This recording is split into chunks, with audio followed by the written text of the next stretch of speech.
Hey guys, welcome back to the Atlas Archives Deep Dive series, where we take an unhurried, immersive look into the unique histories and geographies of every country on Earth.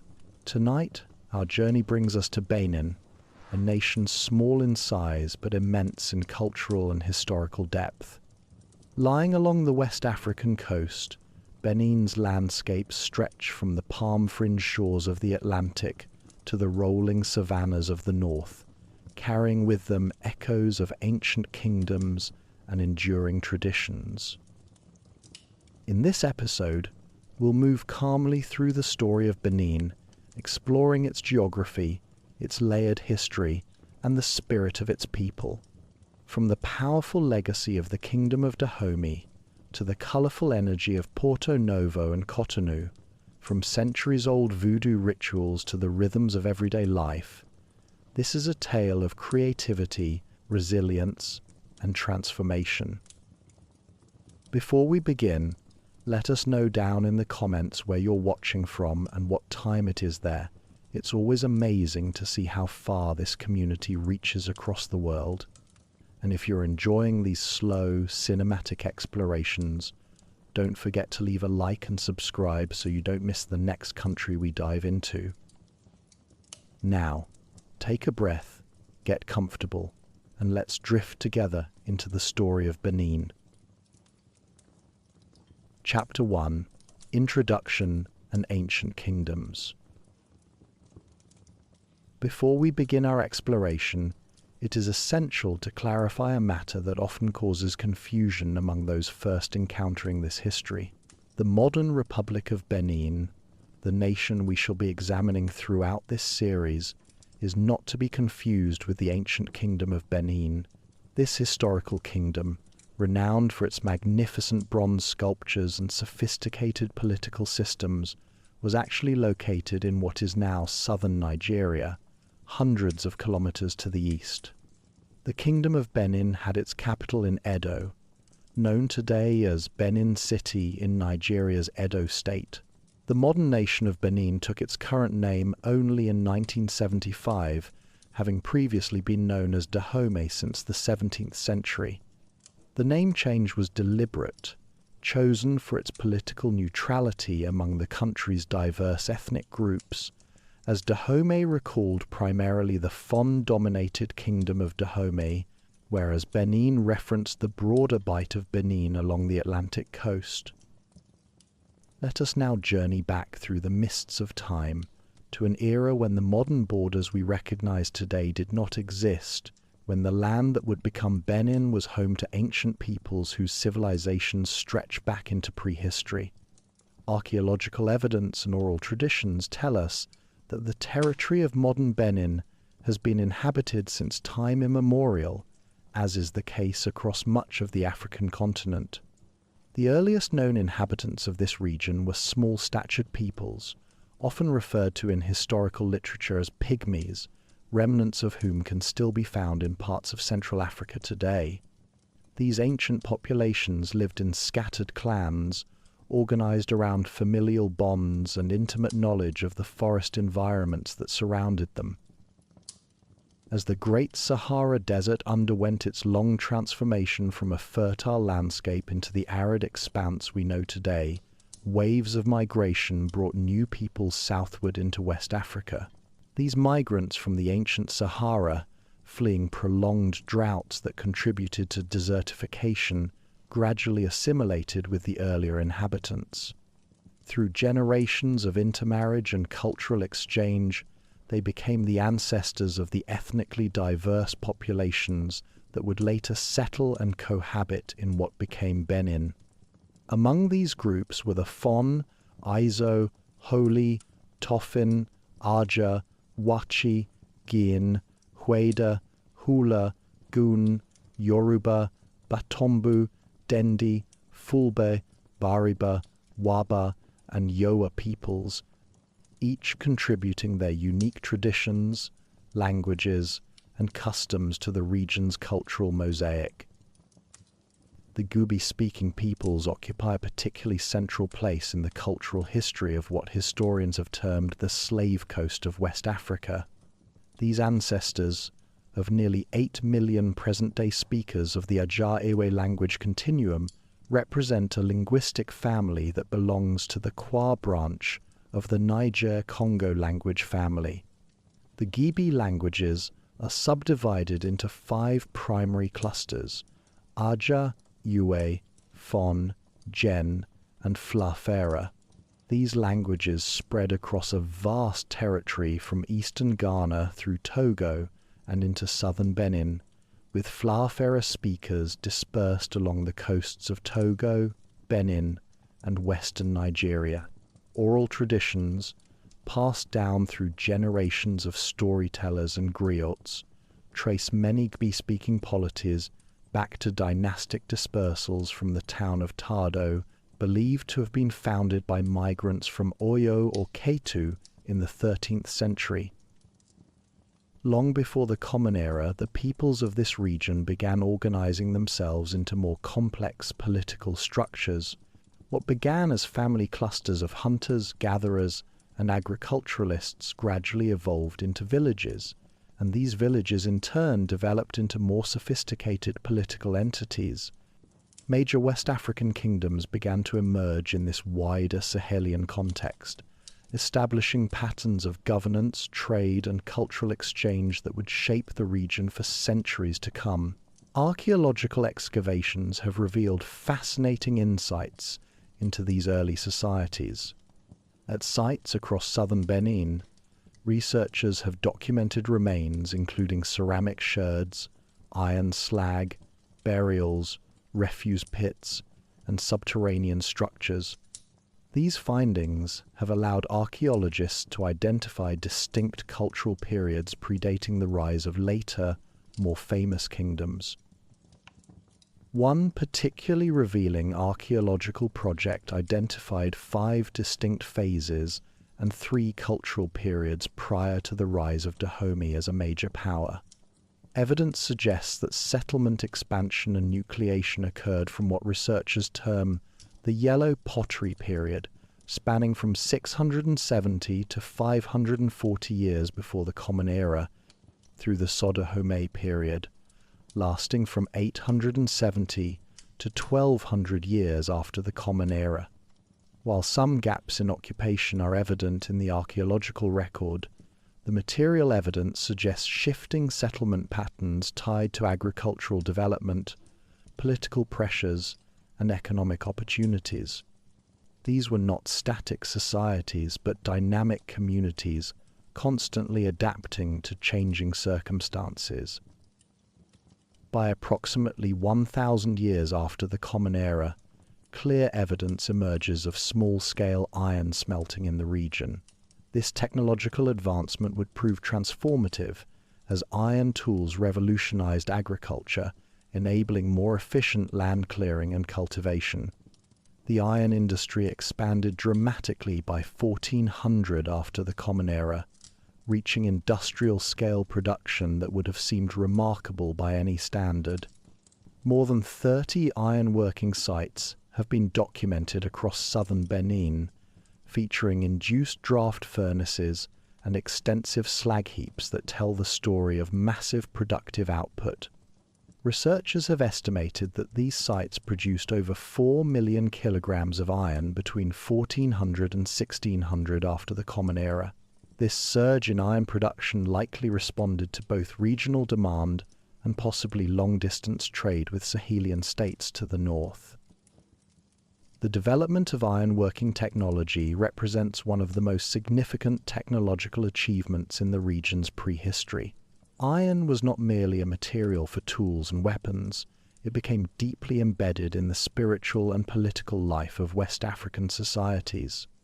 Among the Yoruba, Edo, and Fon peoples who inhabited this region, iron became associated with powerful deities.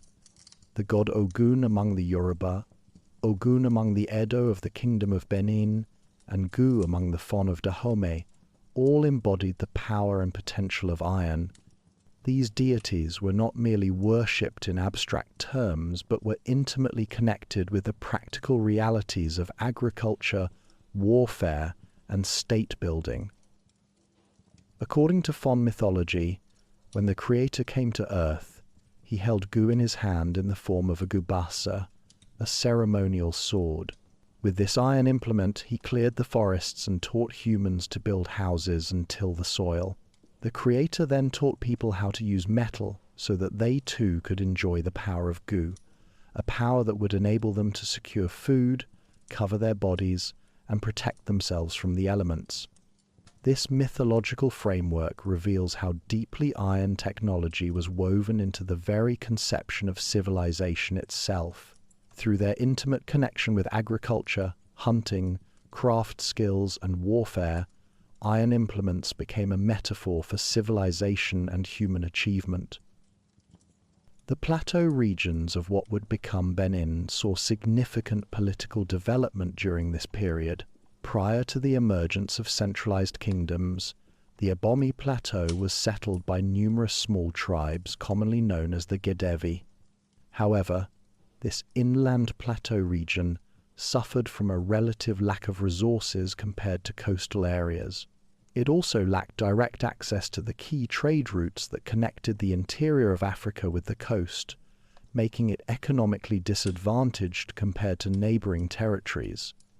To the east of the Abomey Plateau lay the mighty Oyo Empire, centered in present-day Nigeria, which had reached the peak of its power and exercised hegemony over many tribes in the surrounding areas. To the south, two prominent kingdoms, Alada and Wida, held sway over territories along the Atlantic coast. The coastal areas of West Africa had experienced their first contacts with European traders when Portuguese ships began exploring the Atlantic coast of Africa in the 15th century. While Portuguese vessels had made contact with coastal peoples earlier in the century, the significant sustained trade did not commence until 1533, when the Portuguese and the city of Grand Popo signed a formal trade agreement. This marked the beginning of European commercial involvement in the region, though it would be some time before this involvement transformed the political and economic landscape of the interior kingdoms. The Portuguese sought gold, ivory, pepper, and increasingly, as the decades passed, human beings to labor in their growing colonial enterprises across the Atlantic. Meanwhile, far to the east in the forests of what is now southern Nigeria, another great kingdom was reaching the height of its power and sophistication. The Kingdom of Benin, though not located in the modern nation that bears its name, represents one of the most remarkable civilizations to emerge in West Africa during this period. The Edo people, who founded this kingdom, had initially organized themselves into small family groups in the 900s after the Common Era. These groups gradually coalesced into larger political units. According to tradition, the Edo people became dissatisfied with the rule of a dynasty of semi-mythical kings known as the Ogisos. In the 13th century, they invited Prince Oranmiyan from the powerful kingdom of Ife to rule over them. Prince Oranmiyan's son, Eweka, is regarded as the first Oba, or king, of Benin, though true authority would remain for many years with a hereditary order of local chiefs. The establishment of this new dynasty marked the beginning of what would become one of Africa's most sophisticated political systems. Late in the 13th century, royal power began to assert itself under the Oba Ewedo, who initiated important reforms to consolidate monarchical authority. However, it was under the most famous of all the Obas, Ewara the Great, who reigned from approximately 1440 to 1480, that the Kingdom of Benin truly came into its own. Oba Eware was described by contemporaries and later historians as a great warrior and magician, a ruler of extraordinary vision and capability. He established the principle of hereditary succession to the throne, ending the political uncertainties that had plagued earlier reigns. Under his leadership, Benin's military forces vastly expanded the territory under the kingdom's control. By the mid-16th century, the Kingdom of Benin extended from the Niger River delta in the east to what is now Lagos in the west, encompassing a vast swathe of southern Nigeria's forest regions. Iware also undertook massive construction projects, rebuilding the capital city that would become known as Benin City. He endowed it with great walls and moats, creating one of the most impressive urban centers in all of Africa. The Great Wall of Benin deserves special mention as one of the engineering marvels of the pre-modern world. This system of earthworks, which archaeologists believe may have stretched over 8,000 kilometers when all its components are considered, has been recognized in the Guinness World Book of Records as the world's largest earthworks carried out before the mechanical era. These massive fortifications served multiple purposes.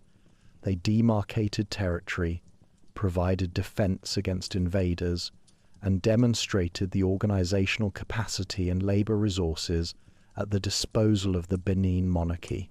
The construction of such extensive earthworks required not only engineering knowledge but also the ability to mobilize and coordinate vast numbers of workers, a testament to the sophistication of Benin's political administration.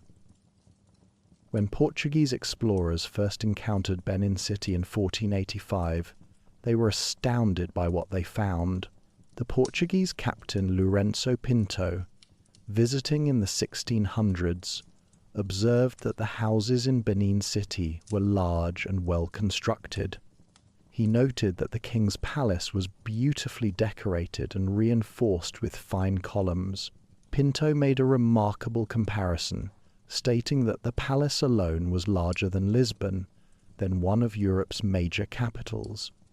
He also observed that the city was so secure and orderly that people did not need doors on their homes, a testament to the effectiveness of Benin's legal system and the general sense of security that prevailed under strong royal authority. Dutch explorer Dirk Reuters, visiting around 1600, provided another detailed description. He noted that the city stretched about a league in length from gate to gate. While he claimed there was no wall, he likely misunderstood what he was seeing.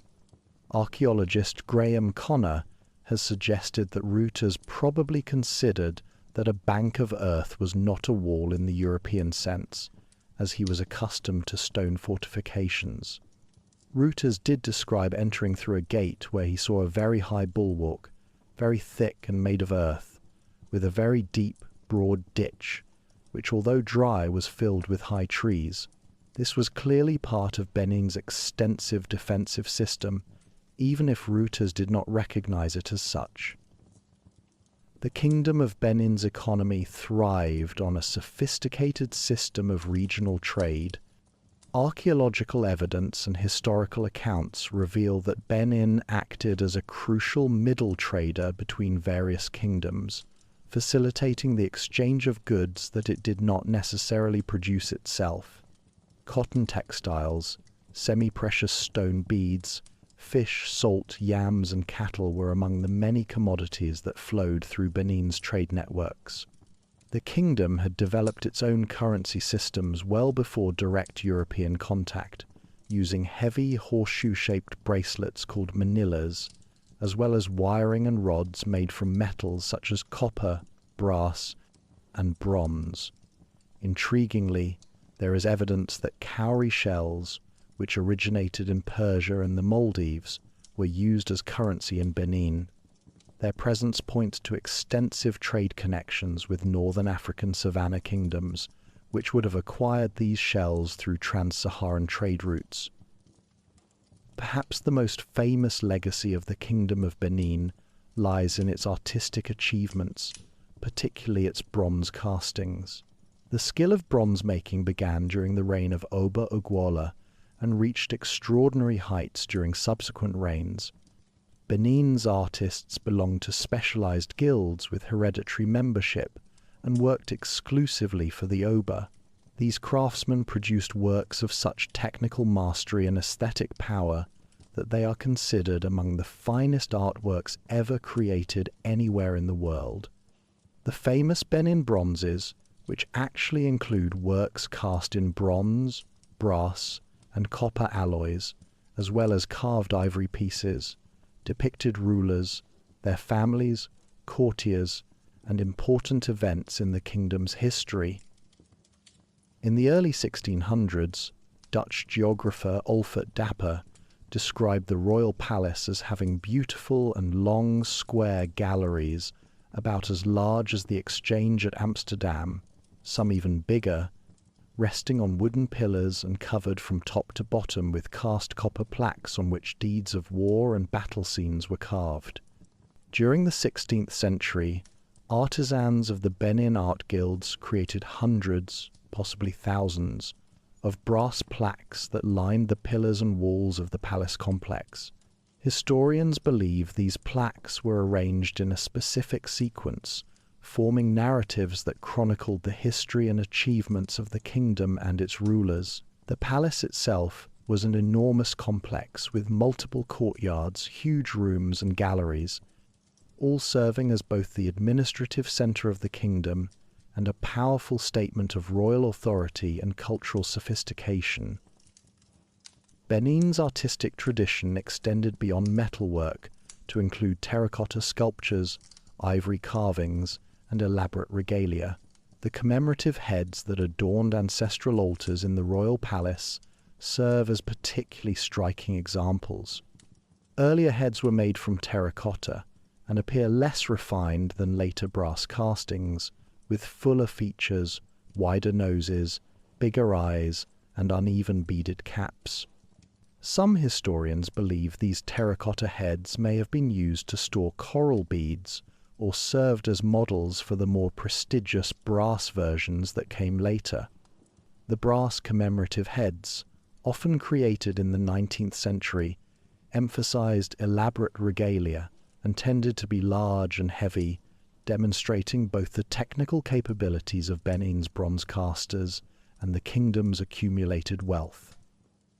Multiple rituals and ceremonies were essential features of life in the Kingdom of Benin, serving as ways to cleanse the kingdom of past problems and for the king to demonstrate and reinforce his power. During these ceremonies, royalty and members of the elite wore elaborate works of art made of brass or ivory, ornamental textiles, and layers of coral beads. Animal symbolism played a crucial role in royal iconography. The leopard, in particular, held special significance as a symbol of strength. Tamed leopards were often found in the palaces, and their presence demonstrated the king's power to control wild and dangerous animals. In royal processions, the oba might be preceded by leopards on long chains, a powerful visual statement of his authority over both nature and society. Specialized professions characterized Benin society, with clear distinctions between different occupational groups. Within the kingdom, artists, farmers, warriors, traders, builders, blacksmiths, fishermen, government advisors, and many other specialists all played recognized roles. Many people held more than one specialized profession. Someone might be both a farmer and a musician, for instance. This specialization reflected a sophisticated division of labor and the economic complexity that characterized the kingdom at its height. The guilds, particularly those associated with artistic production, were hereditary organizations that carefully guarded their techniques and knowledge, passing them down from generation to generation within specific families. The government of the Kingdom of Benin represented a unique form of monarchy in West Africa. The king, or Oba, stood at the pinnacle of a rigidly stratified society divided into royalty, commoners, and slaves. However, contrary to some early European accounts that portrayed Benin as an absolute despotism, recent historical scholarship has emphasized the limits on monarchical power. The Oba governed through a centralized bureaucracy staffed largely by commoners who, lacking hereditary claims to authority, could not easily threaten the king's position. In an innovative administrative approach, each male official in the field had a female counterpart at court who monitored his activities and advised the king, creating a system of checks and balances that prevented any single official from accumulating too much independent power. The Oba was supported by a council of advisors drawn from various villages and professions, including craftsmen, military leaders, farmers, and nobles. These advisors were not elected, but were invited by the king to join his council, creating a system where the monarch could tap into diverse sources of knowledge and perspective while maintaining ultimate authority. The king needed to know what was occurring throughout his realm and what new laws or policies might be required to protect all the people under his rule. This advisory system, while not democratic in the modern sense, did provide mechanisms for information flow and consultation that tempered pure autocratic rule. As the 16th century approached its end, both the Kingdom of Benin to the east and the emerging political entities on the Abomey Plateau to the west stood at crucial junctures in their histories. The arrival of European traders had begun to reshape economic relationships along the coast, introducing new trade goods, new demands, and new political complications. The Portuguese sought gold, ivory, pepper, and increasingly enslaved Africans to labor in their American colonies. This demand would grow dramatically in the coming centuries, transforming the political economy of the entire region in ways that would prove catastrophic for millions of Africans. The stage was set for dramatic transformations.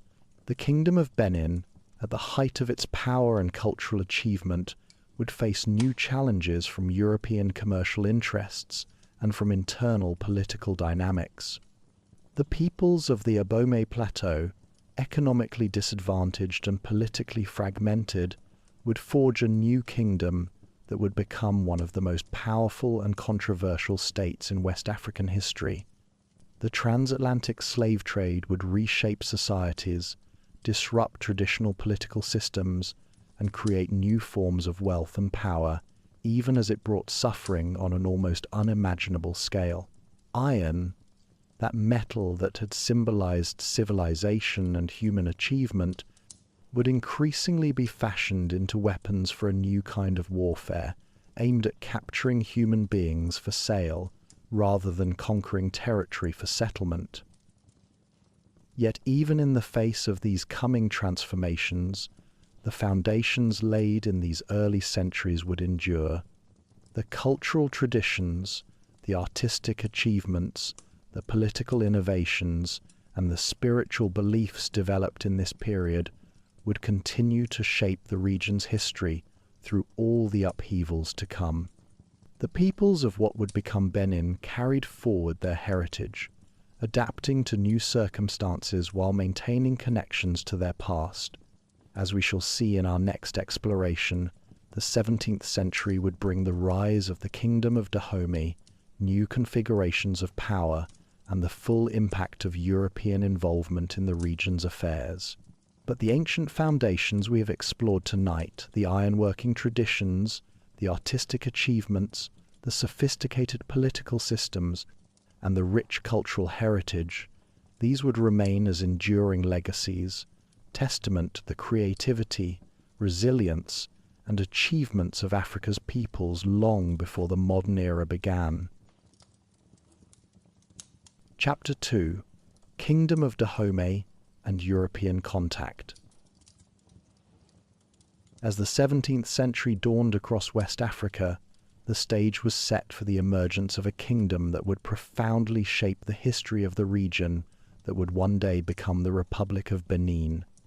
On the Abomey Plateau, where scattered tribes had long struggled with limited resources and restricted access to lucrative trade routes, political consolidation was about to transform the balance of power. The Kingdom of Dahomey would rise from these modest beginnings to become one of the most formidable military powers in West Africa, its history intertwined with both remarkable achievements and profound moral complexities. According to oral tradition, the founding of Dahomey traces back to around 1600, when dynastic disputes in the Kingdom of Alada led to a dramatic dispersal of princes.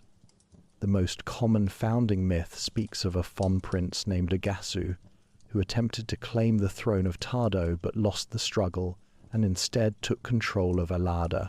Around 1600, two or perhaps three princes in Agasu's lineage fought over who would rule Alada.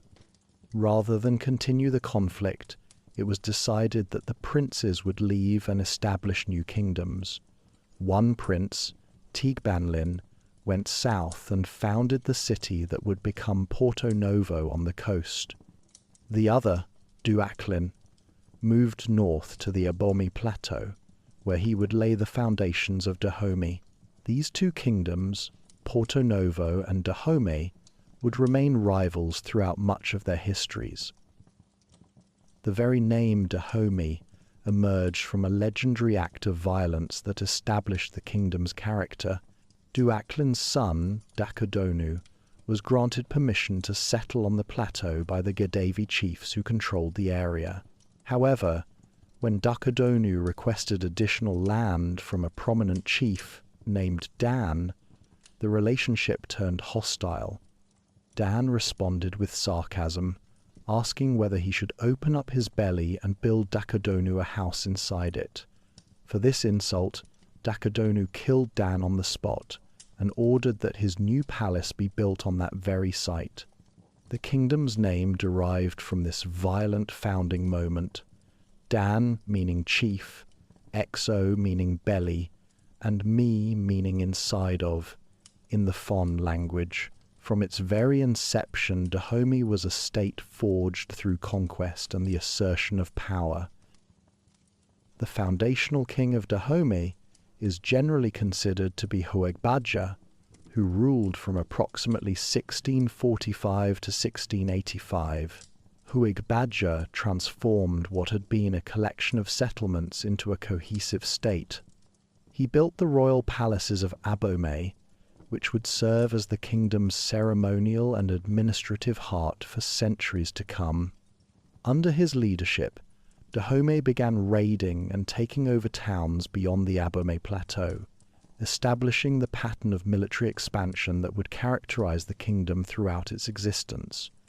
Huegbadja's reign also saw the development of the distinctive political structures that would make Dahomey unique among West African states. However, Dahomey during these early decades existed in a subordinate position within the regional power structure. To the east lay the mighty Oyo Empire, centered in present-day Nigeria, which had reached extraordinary heights of military and political power. The Oyo Empire exercised hegemony over many surrounding territories, and Dahomey was forced to pay tribute to these Yoruba overlords. This tributary status rankled the kings of Dahomey, but Oyo's formidable cavalry forces made direct confrontation unthinkable.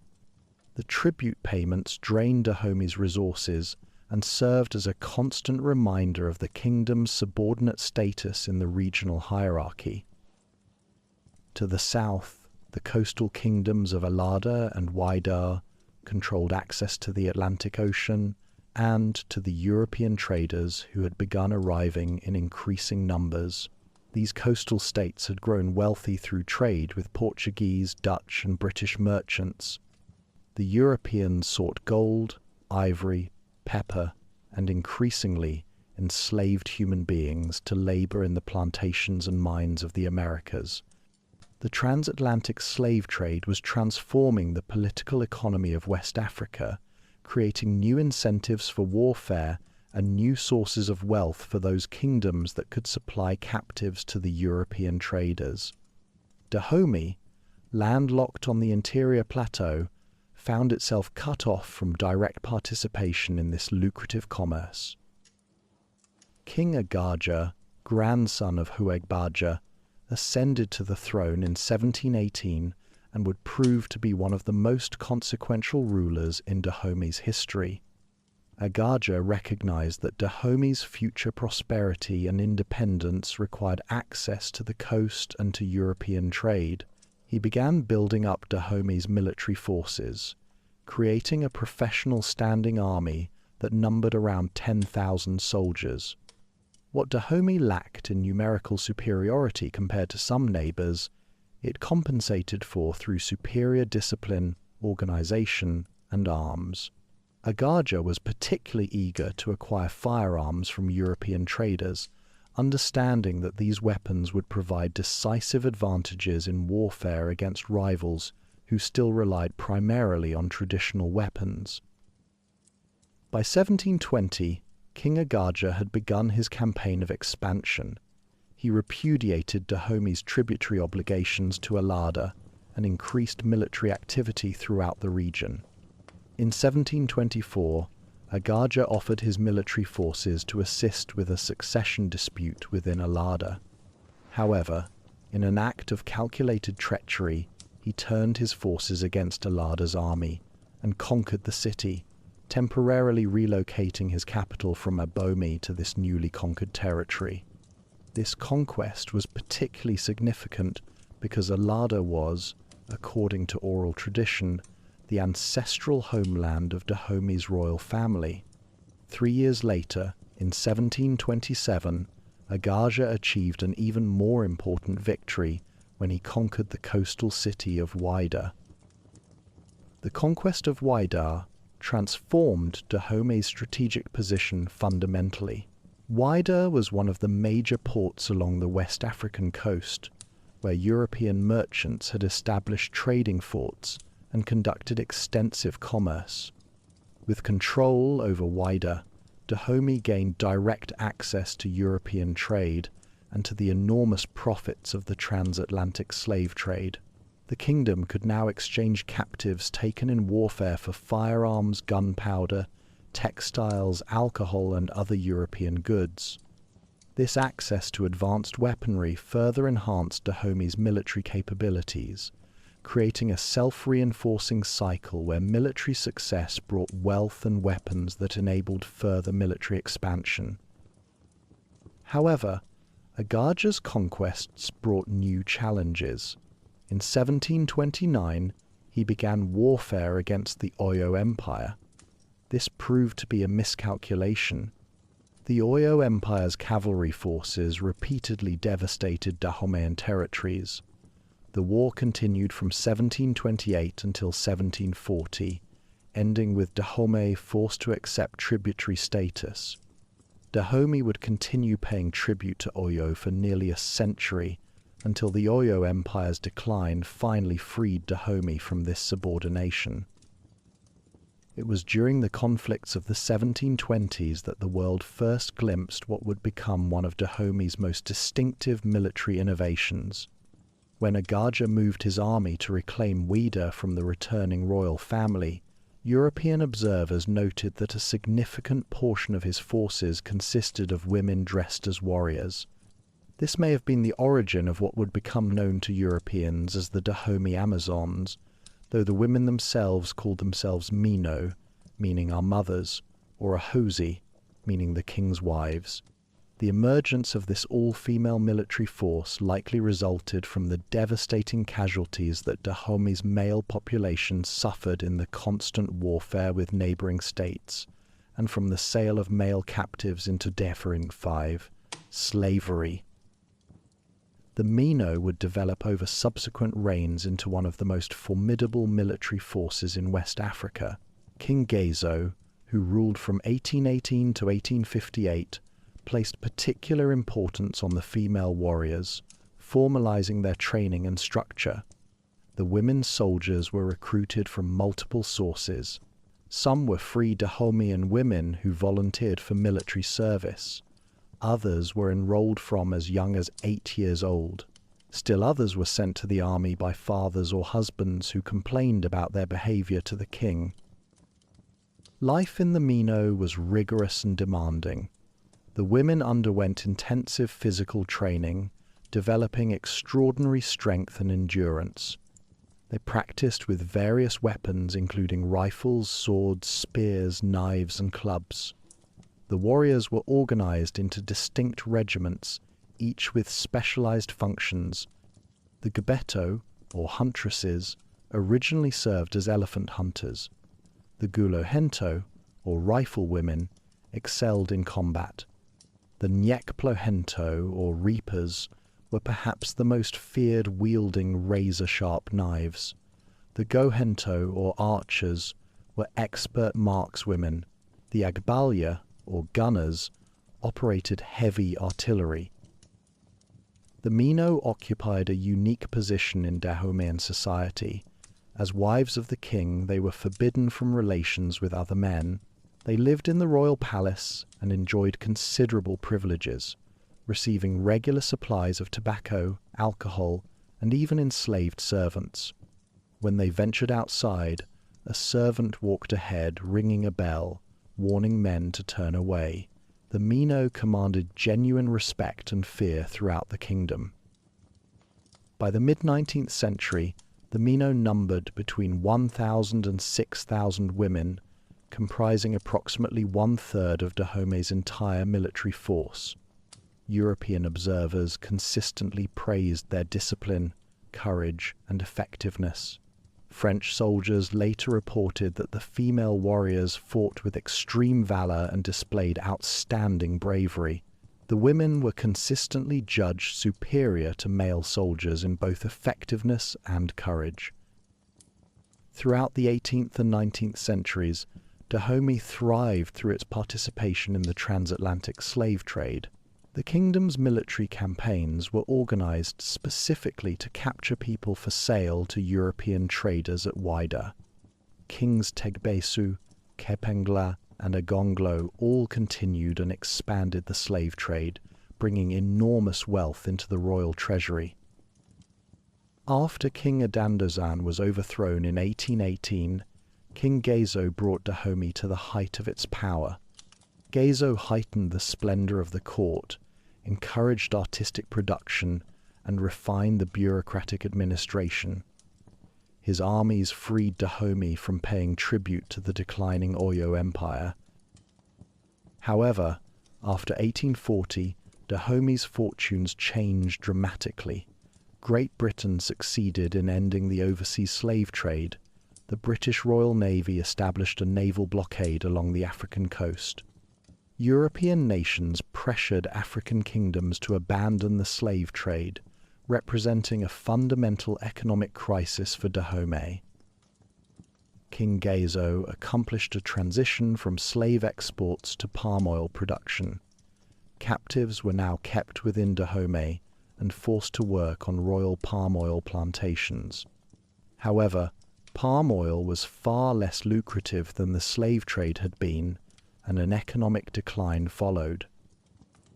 Gezo's successor, Glele, who ruled from 1858 to 1889, inherited a kingdom facing mounting pressures. When the French won control over Porto Novo and Cotonou, commerce at Dahomey's principal port collapsed. The kingdom also suffered crushing military defeats, attempting to conquer Abeokuta in 1851 and 1864. The 1884 Berlin Conference marked European competition for African territory. France had ambitions to create a vast West African colonial empire. Tensions between France and Dahomey escalated throughout the 1880s as territorial disputes multiplied. When King Behanzin succeeded his father Glele in 1889, he inherited a kingdom facing existential threats. Behanzin was considered by his people to be intelligent and courageous. He recognized that European encroachment threatened Dahomey's independence and attempted a foreign policy of isolation and resistance. The kingdom disputed French claims to Porto Novo and Cotonou, continuing to collect customs at ports the French considered under their control. These territorial disagreements erupted into open warfare in 1890 during the First Franco-Dahomeyan War. Despite the courage and skill of Dahomeyan forces, including the Mino, the French possessed overwhelming technological advantages. Machine guns, artillery, and the disciplined formations of the French Foreign Legion proved devastating against Dahomeyan warriors. The First Franco-Dahomeyan War ended with Dahomey forced to sign a treaty, surrendering Porto Novo and Cotonou to French control. However, Behanzin refused to accept this settlement as permanent and resumed military actions, triggering the Second Franco-Dahomeyan War in 1892. French forces, under Colonel Alfred Amédée Dodds, invaded Dahomey in 1892. The Dahomeyan army, including thousands of Mino warriors, fought with desperate courage. French soldiers reported hesitating before shooting or bayoneting the female warriors, and this hesitation caused many French casualties. However, the outcome was never truly in doubt. French firepower inflicted casualties on the Dahomeyans at a ratio of 10-1. Many of the Mino were executed by French forces, who saw them as particularly dangerous opponents and symbols of resistance. In 1894, France established a protectorate over Dahomey, and King Behanzin was captured and exiled to the Caribbean island of Martinique. The throne was vacated by the French in 1900, though royal families continued to hold influence in local administration. The French colonial authorities were particularly ruthless in suppressing the Mino. They officially disbanded the warriors, and French decrees prohibited Dahomeyan women from serving in the military or bearing arms. Many former Mino struggled to adapt to civilian life. Some oral histories suggest that groups of former Mino continued operating covertly in Abomey. The last woman believed to have been an original member of the Mino with battlefield experience, a warrior named Nawi, died in 1979 at well over 100 years of age. Yet the traditions and memories of these remarkable warriors continued among their descendants.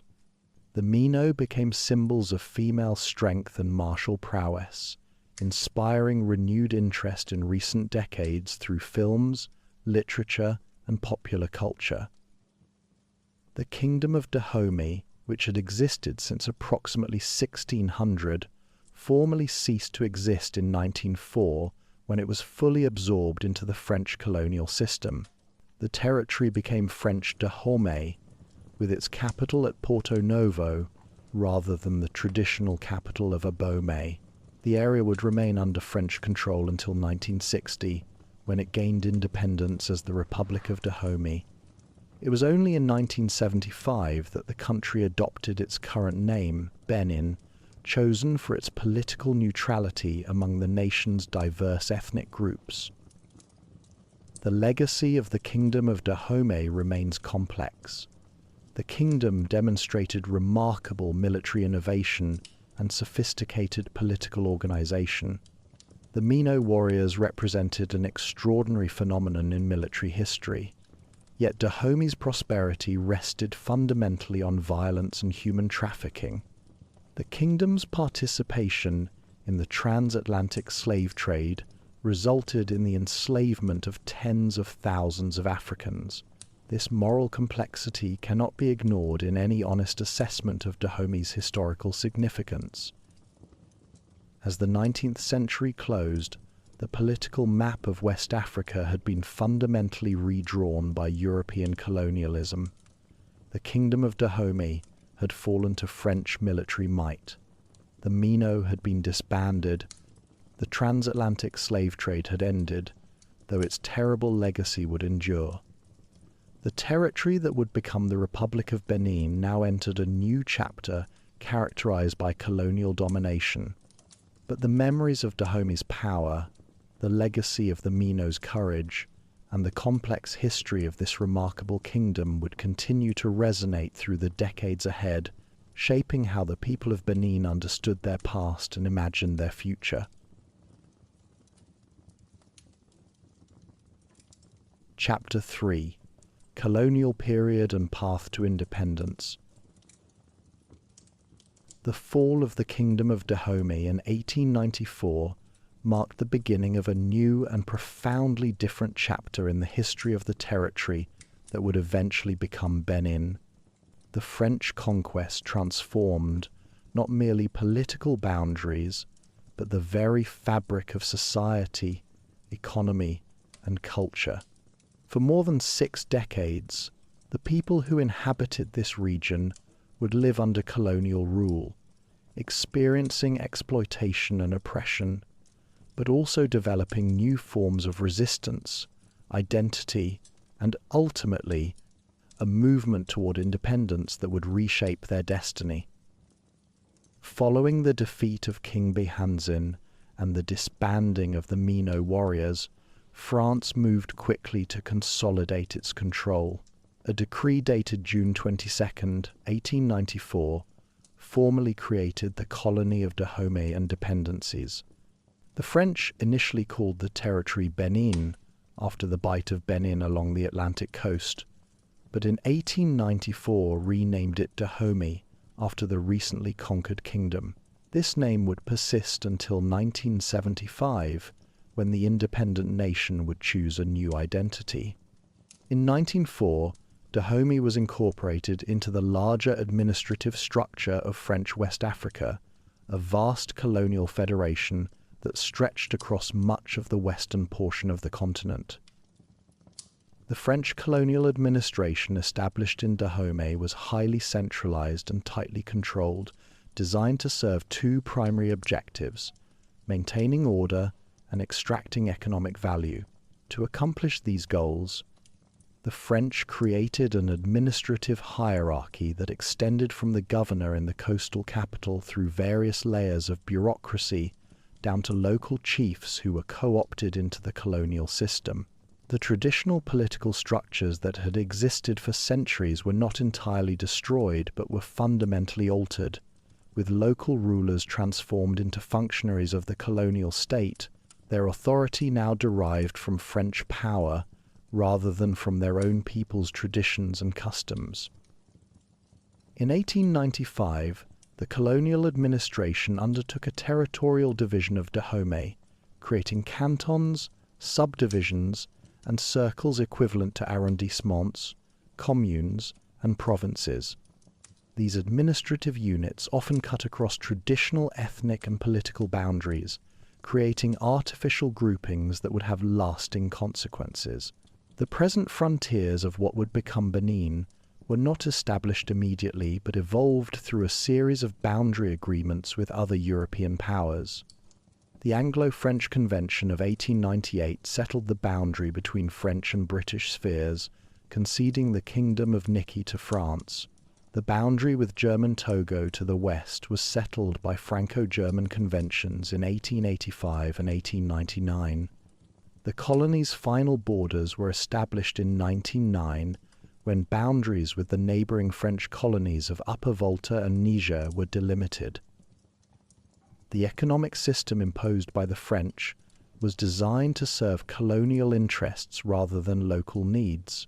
With few natural resources beyond plentiful labour and a favourable climate, Dahomey's farmers were introduced to cotton cultivation in the early years of French rule. Cotton production gradually became the mainstay of the colonial economy, with farmers compelled to grow cash crops for export rather than food crops for their own consumption. The French also dredged a port at Cotonou, which would eventually become the political capital and major commercial centre, and built road and rail links northward to funnel goods from landlocked Niger and eastern Upper Volta to the sea. These transportation networks were not designed to facilitate internal trade or development, but rather to extract resources more efficiently from the interior of the continent to coastal ports and onward to France. The colonial economy rested fundamentally on forced labour and exploitative taxation. Africans were compelled to work on infrastructure projects, in plantations, and in various enterprises that served French commercial interests. Taxation systems were imposed that forced people into the cash economy, requiring them to earn money to pay taxes, which in turn required them to work for European enterprises or grow cash crops. This system disrupted traditional economic patterns and created new forms of dependence and vulnerability. The wealth generated by Dahomey's resources and labor flowed primarily to France and to European trading companies, with very little reinvested in the development of the colony itself. Resistance to French colonial rule took multiple forms throughout the colonial period. In the northern regions of the colony, where the French had defeated various kingdoms in the battles of the 1890s, resentment ran particularly deep. Northerners felt subjected to what they perceived as double colonization. Not only were they ruled by French governors, but local administration was staffed largely by educated Africans from the south, creating tensions that would persist long after independence. There were two major armed revolts in the north. One occurred in the northwest around Bimbereki and Niki among the Bariba people, and another in the northeast around Natatingu by a Somba subgroup. Both revolts lasted for over 2 years before being defeated by French military forces, but they remained in the historical memories of these peoples as brave resistance to foreign domination. Further resistance movements emerged between 1914 and 1917, sparked by wartime recruitment for World War I and increasingly burdensome taxation. These movements brought together indigenous peoples and their traditional leaders in solid opposition to colonial power. The French responded with military force, crushing these uprisings, but never entirely eliminating the undercurrent of resistance that persisted throughout the colonial period. This resistance would eventually transform from armed rebellion into political mobilization as new forms of opposition emerged in the 20th century. One of the most significant legacies of French colonialism was the expansion of Western education, particularly through Roman Catholic missions. School facilities were expanded considerably during the colonial period, though education remained limited to a small minority of the population. The French educated an African elite in French language, culture, and administrative practices, creating a class of colonial functionaries who staffed the bureaucracy not only in Dahomey, but throughout French West Africa. Dahomey developed a reputation for producing intellectuals and administrators, and ambitious Dahomeyans sought education and positions within the French colonial system. Most of the core functionaries for French West Africa were Dahomeyan, serving in colonies from Senegal to Chad. This created a situation where educated Dahomeyans often worked outside their homeland because opportunities within Dahomey itself were limited. The mission schools also spread Christianity, particularly Catholicism, throughout the southern portions of the colony, though traditional religious practices, including Vodun worship, remained strong. By the mid-20th century, roughly 65% of the population still followed traditional beliefs, with Catholics comprising a significant minority and Muslims concentrated in certain northern regions. The introduction of Christianity and Western education created complex cultural dynamics, with some Africans adopting European ways, while others maintained traditional practices and many finding ways to blend elements of both worlds. World War II proved to be a catalyst for change throughout French West Africa, including Dahomey. Thousands of Africans served in French military forces, fighting in Europe and gaining new perspectives on the world beyond their colonial territories. The war weakened France economically and militarily, and exposed the contradictions inherent in a system where Africans fought for French freedom while living under colonial subjugation. After the war, returning soldiers and a growing educated class began demanding greater rights and political participation. The global wave of decolonization that swept across Asia and Africa in the post-war period created new possibilities for colonial territories. In 1946, Significant reforms were implemented when Dahomey became an overseas territory of France rather than a simple colony. This new status brought its own parliament and representation in the French National Assembly, giving Dahomeyans a voice, however limited, in French politics. These reforms represented a recognition that the old colonial system could not continue unchanged, though they fell far short of granting true self-determination. The Loi Cadre passed by France in 1956 offered African territories even greater autonomy in managing their own internal affairs, though France retained control over foreign policy, defense, and other key areas. During this period of gradual decolonization, nationalist movements emerged throughout French Africa. In Dahomey, however, the nationalist movement became fragmented along regional and ethnic lines rather than developing as a unified force. Three main regional political parties emerged, each drawing support from different parts of the colony. Sauru Migan Apithi dominated the southeast around Porto Novo. Justin Ahomadegbe held sway in the central regions around Abomey, and Hubert Maga drew his support from the northern territories.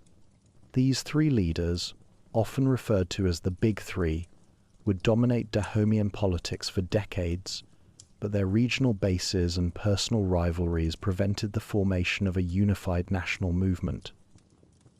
The political fragmentation reflected deeper divisions within Dahomeyan society.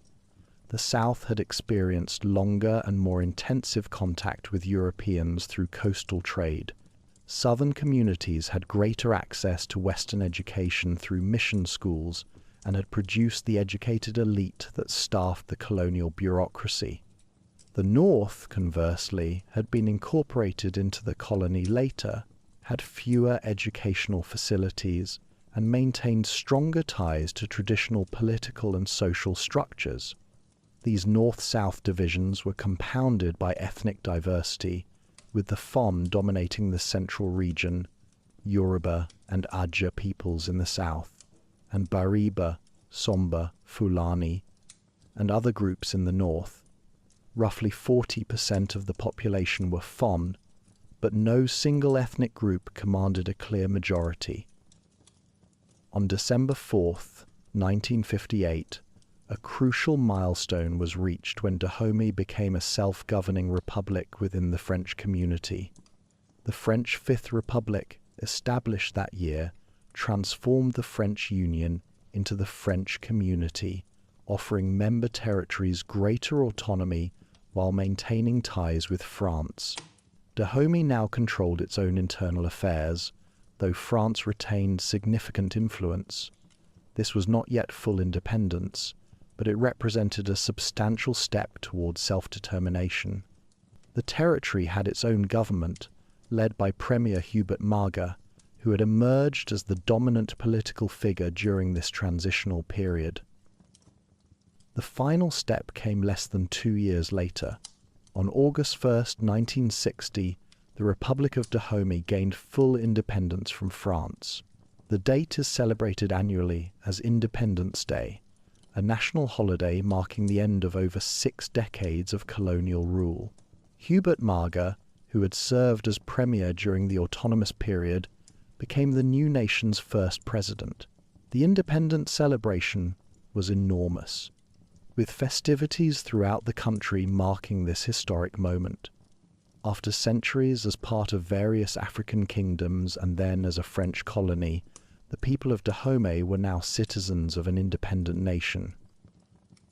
The transition to independence was remarkably peaceful compared to the violent decolonization struggles that occurred in some other African territories.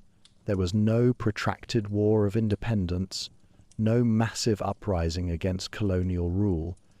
The French, weakened by wars in Indochina and Algeria, and recognizing the inevitability of decolonization, had chosen to grant independence to their West African colonies rather than fight to retain them. This peaceful transition meant that infrastructure remained intact and administrative structures continued functioning. However, It also meant that many features of the colonial system persisted into the independent era. Yet independence, while politically significant, did not immediately transform the fundamental realities of Dahomeyan society and economy.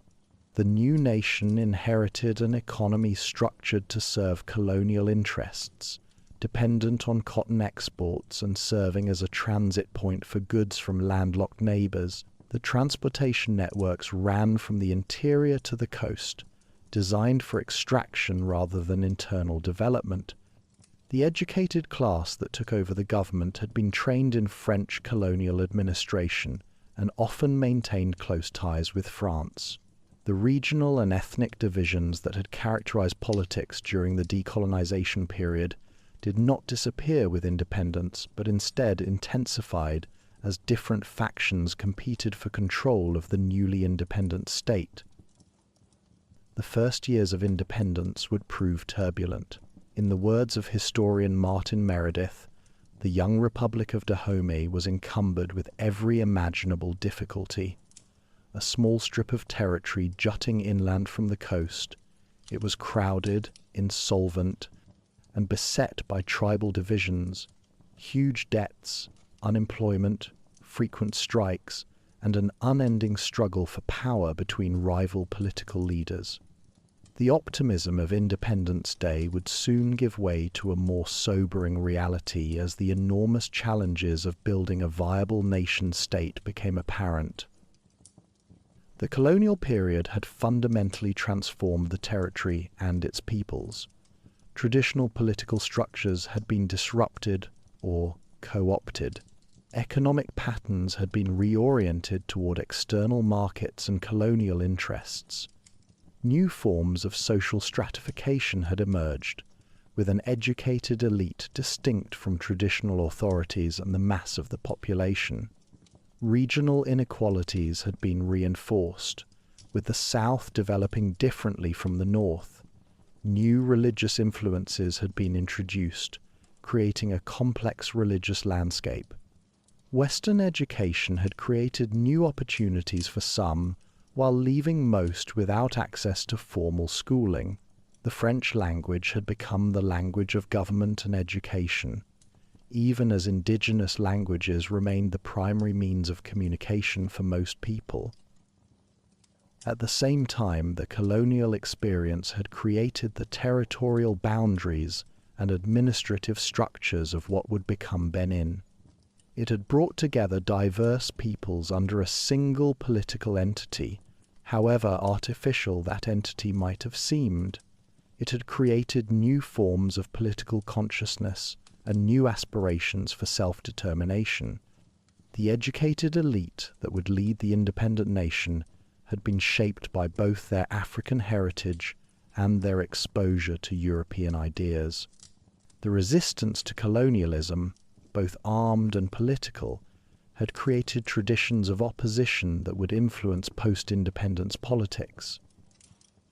As Dahomey entered independence, it carried with it the weight of its colonial experience and the legacies of the pre-colonial kingdoms that had once dominated the region. The memory of Dahomey's power, the courage of the Mino warriors, and the cultural achievements of the Fon and other peoples remained part of the collective consciousness. But the new nation also faced the challenge of forging unity among diverse peoples, developing an economy that could sustain its population, and navigating the complex international landscape of the Cold War era. The road ahead would prove difficult, marked by political instability and economic struggles, but the achievement of independence represented a decisive break with the colonial past and opened new possibilities for self-determination. The long journey from the fall of the Kingdom of Dahomey to the birth of an independent nation had reached a crucial turning point, though the story of Benin was only beginning.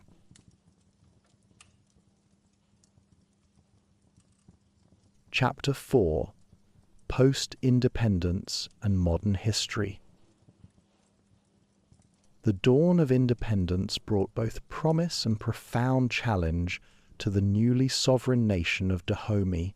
On August 1st, 1960, as the colonial flag was lowered and replaced with the colours of a free nation, the Beninese people stood at a crossroads of history, filled with hope, yet burdened by colonial legacies that would shape their political destiny for decades to come. The early years revealed the fragility of Dahomey's political foundations. President Hubert Maga found himself navigating treacherous waters marked by regional rivalries, ethnic tensions, and economic difficulties. The promise of democracy quickly gave way to harsh realities of governing a nation fractured along three distinct regional power bases. The political landscape became dominated by what observers called the Big Three: Hubert Maga from the north, Sarumigan Apithi from Porto Novo and the southeast, and Justin Ahomedegbe from the central region anchored in Abomey. This division reflected deeper historical patterns, rooted in kingdom rivalries and colonial administrative structures. The instability that characterized this period was breathtaking. Between 1963 and 1972, the nation experienced 6 successful military coups. In October of 1963, the first coup erupted when military forces removed President Maga from power, beginning a devastating pattern of military intervention. The years that followed became a bewildering carousel of governments and military regimes. General Christophe Soglo emerged as a key military figure, seizing and attempting to restore civilian rule, only to be overthrown himself in December of 1967 by younger officers led by Major Maurice Kouandete and his cousin Major Mathieu Kérékou. In a desperate attempt to break the cycle of military intervention and regional competition, the armed forces established an innovative but ultimately doomed solution in May of 1970.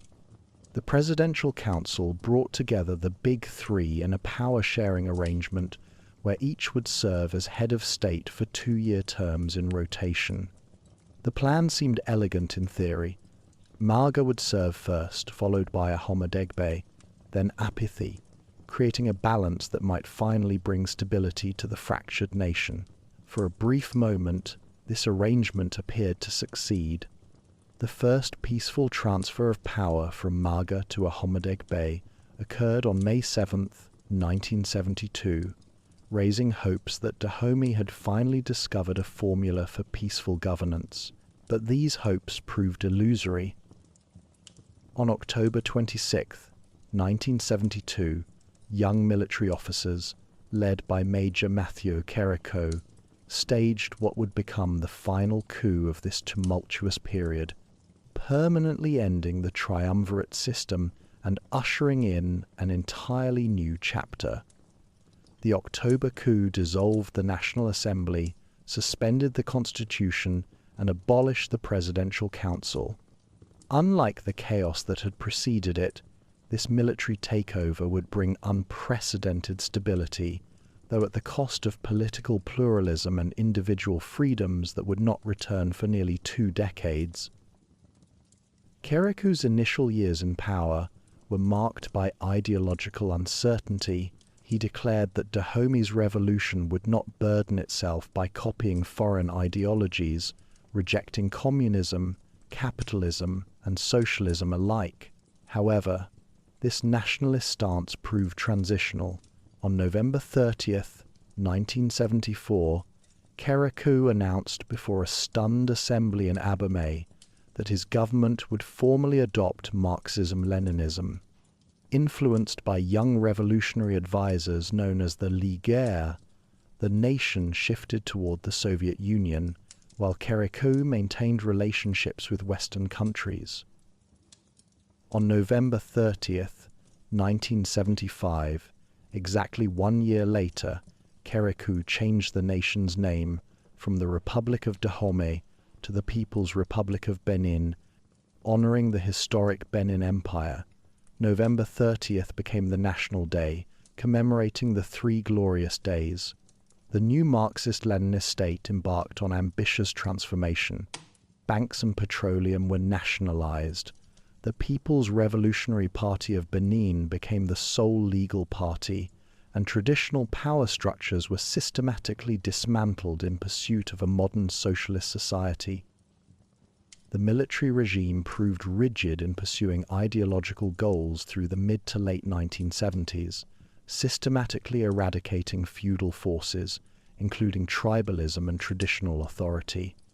Political opponents were murdered, tortured, or forced into exile, while former triumvirate presidents remained under house arrest until 1981.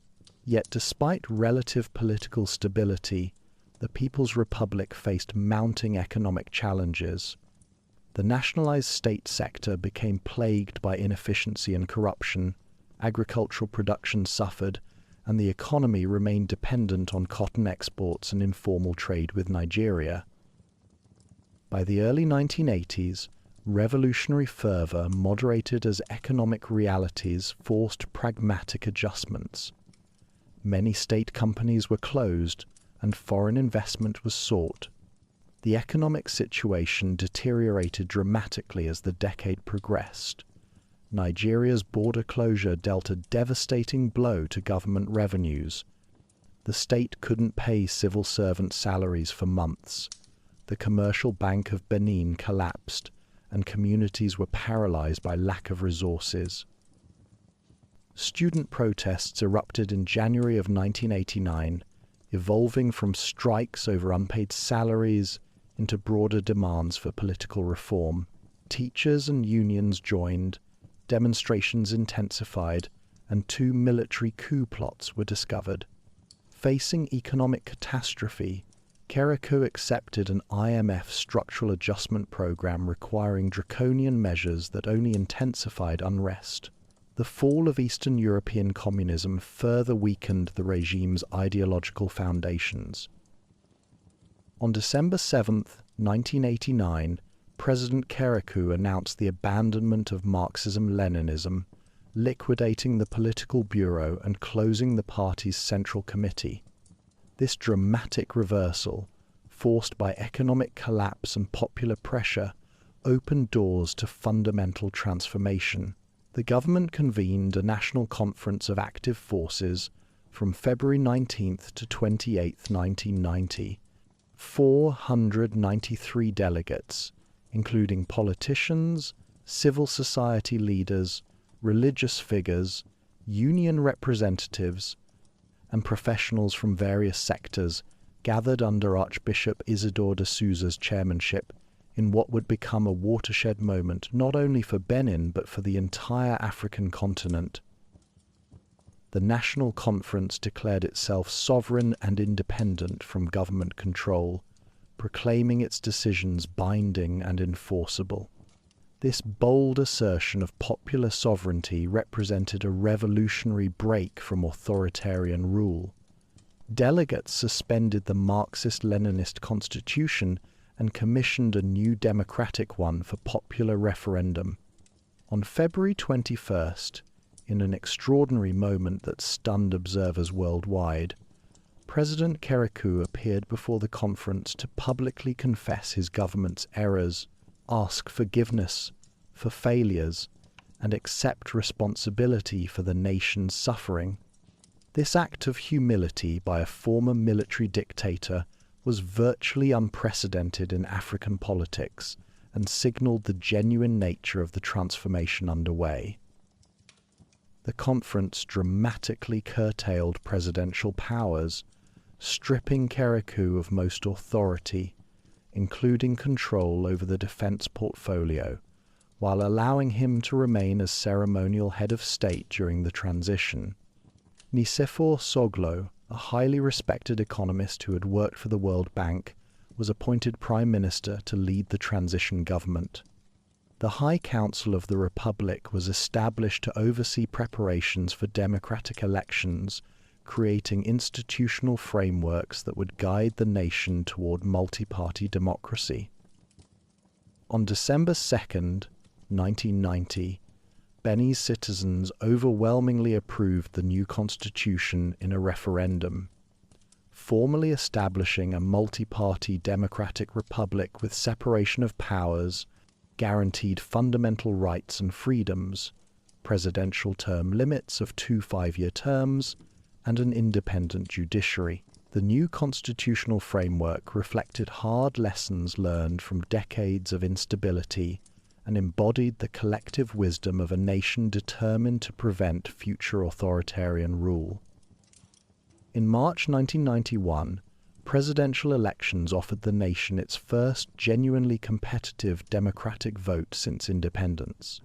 Nicéphore Soglo faced Mathieu Kérékou in a historic contest that captured international attention as a test of whether democracy could truly take root in Africa. In the second-round runoff, Soglo won decisively with 67% of the vote. Even more remarkably, Kérékou accepted the verdict with grace and dignity, becoming the first mainland African head of state to peacefully transfer power to an opposition candidate through democratic elections. This peaceful transition set a powerful precedent that would inspire democratic movements in 15 other African countries in subsequent years, making Benin a beacon of hope for the continent's democratic aspirations.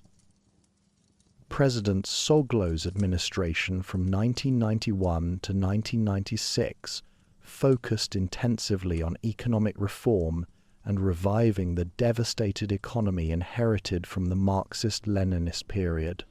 Working closely with international financial institutions, including the International Monetary Fund and World Bank, his government implemented comprehensive liberalization policies, privatized inefficient state enterprises, and attempted to attract foreign investment to jumpstart economic growth. These necessary but painful reforms included cutting public sector employment, reducing subsidies, and implementing austerity measures that caused significant hardship for ordinary citizens and gradually eroded Soglo's popular support despite their economic necessity. Critics also accused Soglo of nepotism and developing authoritarian tendencies during his tenure.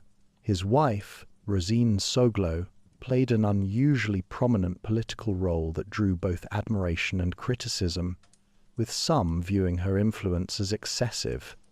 These controversies, combined with the economic difficulties facing ordinary Beninese citizens struggling under structural adjustment, created political vulnerabilities as the 1996 elections approached.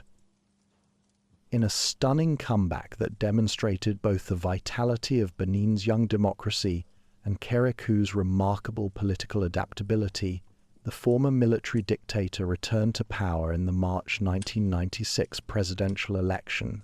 Though Soglo won more votes in the first round, Kérékou prevailed in the second-round runoff with 52.5%, backed by third- and fourth-place candidates Adrien Haungbeji and Bruno Amusu. The former military ruler had undergone a profound personal transformation, becoming a born-again Christian who presented himself as a humble penitent, seeking another chance to serve his people. This remarkable reinvention resonated with voters tired of economic hardship. Kérékou's second presidency from 1996 to 2006 followed a pragmatic economic path, continuing reforms while participating in international peacekeeping.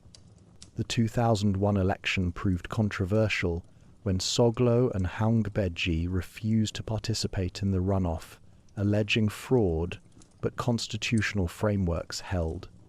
When Kérékou reached the age limit, he voluntarily stepped down, famously declaring, "If you don't leave power, power will leave you."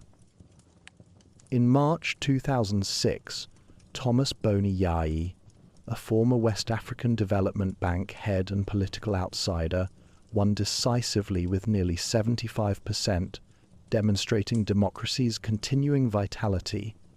His first term focused on fighting corruption, promoting development, and modernizing institutions, pursuing ambitious infrastructure and economic diversification reforms. Boni Yayi won re-election in March 2011 without a runoff, securing 53% despite allegations of irregularities. His second term proved controversial. The October 2012 Talon affair, an alleged poisoning plot by businessman Patrice Talon, exposed elite divisions. Accusations of authoritarianism increased as critics charged he used the justice system against opponents. A parliamentary impeachment attempt over a Ponzi scheme affecting 100,000 savers failed but illustrated growing dissatisfaction.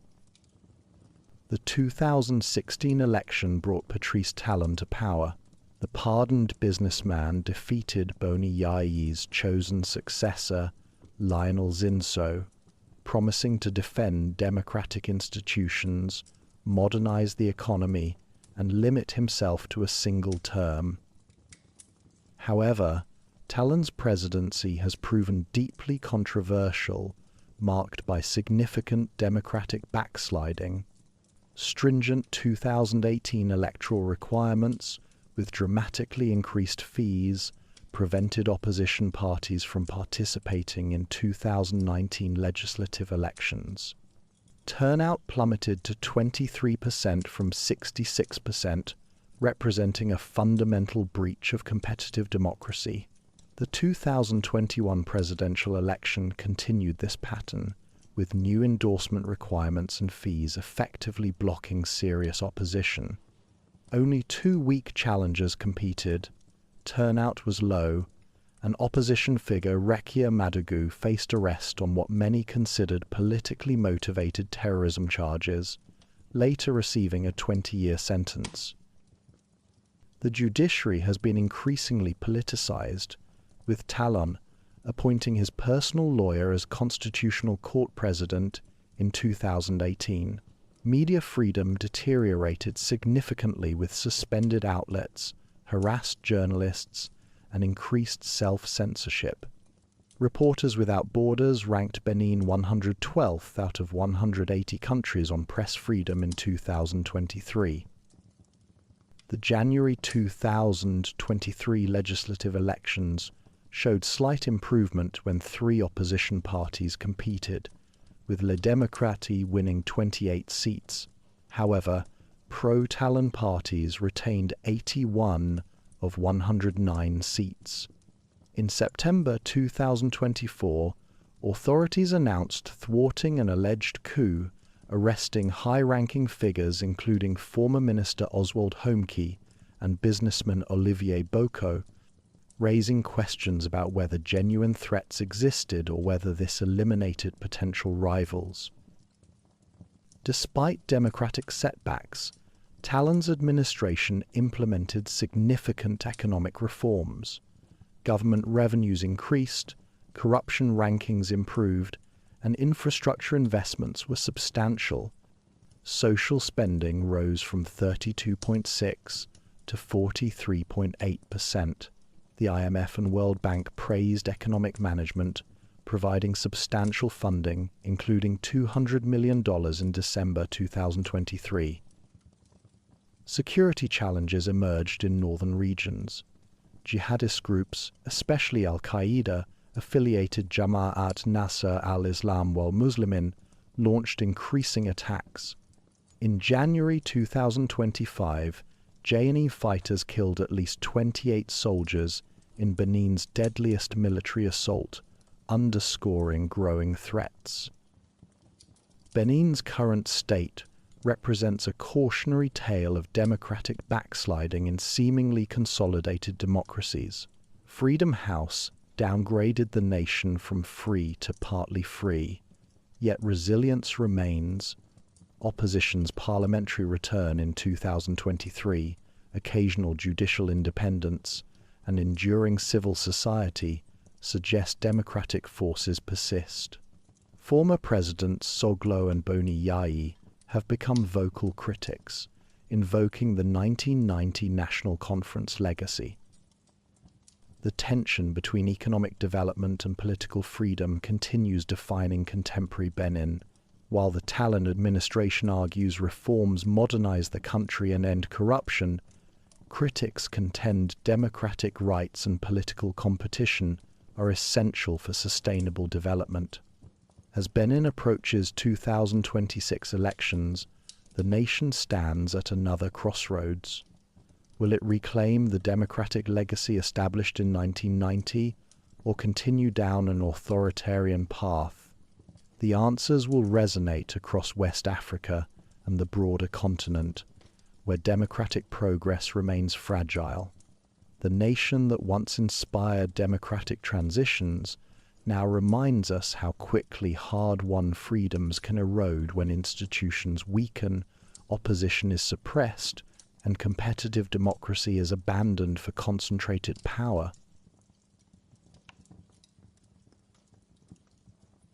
Chapter 5: Geography, Demographics, and Cultural Identity. Stand on the shores of the Bight of Benin, where the Atlantic Ocean meets West African soil, and you witness the beginning of a remarkable geographical journey that stretches northward across 112,000 square kilometers of dramatically varied terrain. This slender nation, shaped like a key reaching from the tropical coast toward the semi-arid Sahel, encompasses within its modest borders an extraordinary diversity of landscapes, climates, peoples, and traditions that belie its compact size. Benin's geography unfolds in 4 distinct zones, each with its own character and rhythm of life. The coastal plain, a narrow sandy belt no more than 10 kilometers wide at its broadest point, lies marshy and low, rarely exceeding 10 meters in elevation. Here, lagoons and creeks run parallel to the shore, connecting inland waters to the sea in a complex aquatic network that has shaped trade, transportation, and settlement patterns for centuries. Coconut palms lean toward the ocean breeze, their fronds rustling above beaches where history's darkest chapters once played out, where the door of no return still stands as a solemn reminder of those who departed and never returned. Moving inland from this coastal realm, the land gradually rises into the plateaus of southern Benin, an undulating landscape where elevations range between 20 and 200 meters above sea level. 3 major rivers, the Kufo, the Zu, and the Abomey, have carved north-south valleys through these highlands, creating fertile corridors where agriculture flourishes and settlements cluster. The Abomey, Benin's longest river, flows with particular significance through the southern regions before emptying into the coastal lagoons near Porto Novo, carrying with it the sediments and stories of the interior lands. Oil palms dominate the agricultural landscape here, their dark green canopies stretching across the rolling terrain, interspersed with patches of sacred forests that have survived the pressures of population growth and agricultural expansion. The central regions present a transitional landscape of flat lands dotted with rocky hills that seldom exceed 400 meters in height. Around the towns of Niki and Save, this terrain creates a distinctive geography where savanna grasslands predominate, marked by thorny scrub and the iconic baobab trees that stand like ancient sentinels, their massive trunks storing water against the dry season, their twisted branches reaching skyward in silhouettes that define the African landscape. Here, the vegetation shifts from the Guinea forest savanna mosaic of the south toward the more arid character of the Sudanian zone, reflecting the country's north-south climatic gradient. In the northwest, the Atakora Mountains rise along the border with Togo, creating Benin's most dramatic topography. Though modest by global standards, with the highest peak, Montsokbaro, reaching 658 meters, these mountains represent a significant geographical feature in a largely flat landscape. The Atacora Range provides habitat for unique ecosystems and has served as a refuge and homeland for distinctive ethnic groups whose cultures have been shaped by the mountainous terrain. The slopes and valleys harbour remnants of forest cover and support traditional agricultural practices adapted to the elevated and often rocky environment. Benin's climate divides into three distinct zones that mirror this geographical progression from south to north. The littoral zone along the coast experiences a hot and humid tropical climate with 2 rainy seasons and 2 dry seasons, a pattern that shapes the agricultural calendar and daily rhythms of life. The principal rains arrive from April to late July, bringing relief and renewal, followed by a shorter, cooler dry season before a second, less intense rainy period arrives from late September to November. The main dry season, stretching from December to April, brings the harmattan, a hot, dry, dust-laden wind that sweeps down from the Sahara, turning the sky hazy and the vegetation a reddish-brown. In Cotonou, the economic heart of the nation, temperatures remain relatively constant, with maximums averaging 31 degrees Celsius and minimums around 24 degrees, while humidity stays persistently high throughout the year. Moving northward through the Guinea-Sudan transition zone in the center, the climate gradually shifts. The 2 rainy seasons merge into a single longer wet period, while the dry season becomes more pronounced and extended. Annual rainfall decreases progressively from the coast, where it averages 1,300 to 1,400 millimeters toward the north, where totals may drop to around 1,000 millimeters or less in the semi-arid Sudanian zone.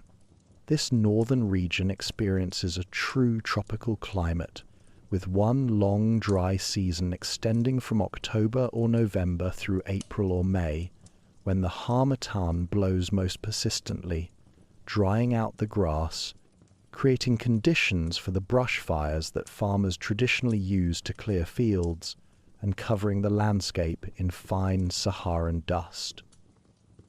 Within this varied geography lives a population that numbered approximately 13 million people as of 2025, with the majority concentrated in the southern regions where rainfall is more abundant, soils are more fertile, and economic opportunities are more plentiful. This uneven distribution means that while the northern Savannah and Sahel regions constitute roughly half the country's territory, they remain sparsely settled compared to the densely populated coastal belt, where cities like Cotonou and Porto Novo have grown into bustling urban centers.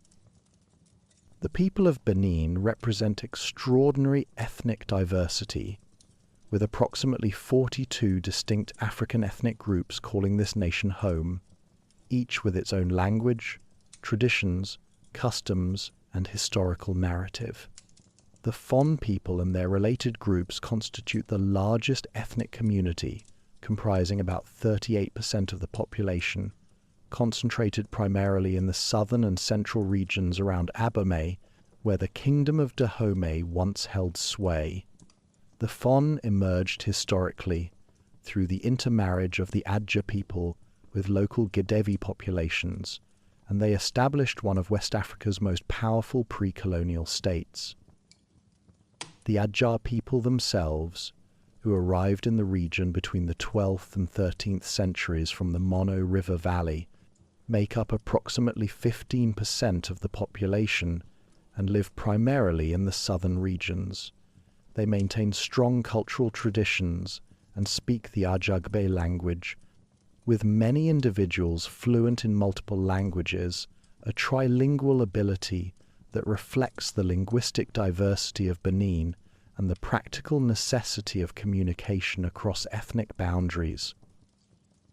The Yoruba people, who migrated westward from what is now Nigeria during the 12th century, constitute about 12% of Benin's population and live predominantly in the southeastern regions, particularly around Porto Novo, which maintains strong cultural connections to the Yoruba heartland across the border. Their presence reflects centuries of migration, trade, and political connections that have linked the coastal kingdoms of Benin with the powerful Yoruba city-states and empires to the east. The Yoruba community in Benin preserves many traditional practices and cultural expressions, contributing to the rich tapestry of the nation's cultural life. In the northern regions, different ethnic groups predominate, reflecting migration patterns and historical developments distinct from those of the south. The Bariba people, who constitute approximately 9% of the population and are considered among the first inhabitants of Benin, live primarily in the Borgu region around the city of Niki.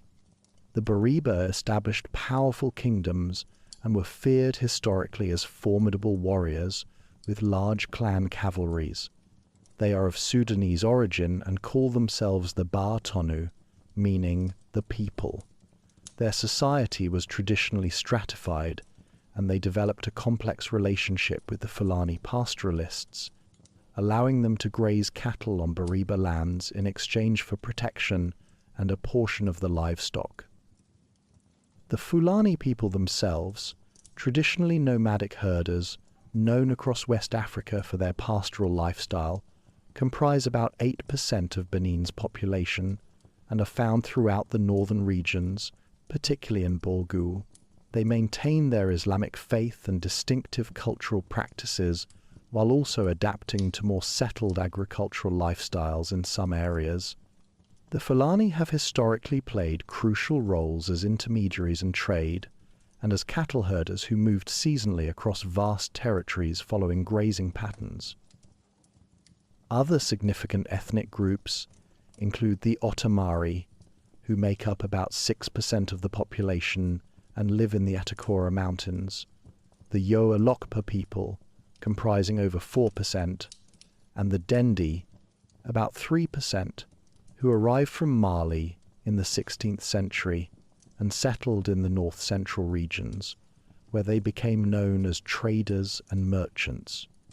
Each of these groups maintains distinctive cultural practices, languages, social organizations, and traditional governance systems that have survived colonialism and continue to shape community life in modern Benin. French serves as the official language, a legacy of colonial rule that provides a common medium for administration, education, and inter-ethnic communication in a nation where dozens of indigenous languages are spoken daily. Fon and Yoruba dominate in the southern regions, serving as lingua francas for commerce and social interaction, while in the north, at least 6 major languages, including Bariba and Fulani, facilitate communication within and between communities. This linguistic diversity reflects the deep historical roots of Benin's ethnic communities and the multiple waves of migration, conquest, and trade that have shaped the nation's demographic character over many centuries. The religious landscape of Benin presents yet another dimension of its cultural complexity and reflects layers of historical influence from indigenous traditions, Islamic expansion, and Christian missionary activity. Traditional African religions, particularly Vodun, remain widely practiced and culturally significant, with estimates suggesting that between 10 and 20% of the population actively practices Vodun, though its influence extends far beyond formal adherence. Christianity, introduced by European missionaries during the colonial era, has grown to become the faith of approximately 50 to 55% of the population, with both Roman Catholic and Protestant denominations well represented, particularly in the southern regions. Islam, brought by Arab and Hausa merchants and by the expansion of Sahelian empires, accounts for roughly 20 to 30% of the population, with strength primarily in the northern regions, though also present in southern urban areas and among the Yoruba community. What makes Benin's religious landscape particularly fascinating is the syncretic nature of practice, where many nominal Christians and Muslims continue to observe traditional African religious traditions, creating a complex spiritual landscape where multiple belief systems coexist and interweave. This religious pluralism, while occasionally creating tensions, has generally been characterized by remarkable tolerance and mutual respect, with major religious holidays recognized and celebrated across community boundaries. At the heart of Benin's traditional spiritual life stands Vodun, a religion that originated in this region and spread across the Atlantic during the slave trade, evolving into various forms of voodoo practiced today in Haiti, Cuba, Brazil, Trinidad and Tobago, and parts of the southern United States. The word Vodun means that which is hidden or mysterious in the Fon language, and the religion recognizes the existence of various deities beneath a supreme being called Mawu. Vodun is not the dark, sinister practice portrayed in Western popular culture with its sensationalized images of pins in dolls and zombies, but rather a sophisticated spiritual system that worships natural spirits, reveres ancestors, and seeks to maintain harmony between the visible and invisible worlds. Vodun practices vary between ethnic groups and regions, but common elements include the consultation of priests, known as juju priests or haungans, who possess the ability to communicate with spirits through possession and trance states, the offering of sacrifices, including palm wine, chickens, and sometimes cattle, and elaborate ceremonies involving drumming, dancing, and ritual.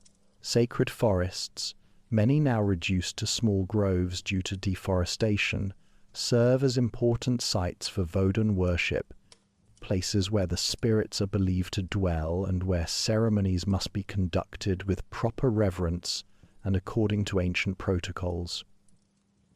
During the Marxist-Leninist period, under Mathieu Kéréko's first presidency, Vodun was officially banned as part of the government's campaign against superstition and traditional practices deemed incompatible with socialist modernity.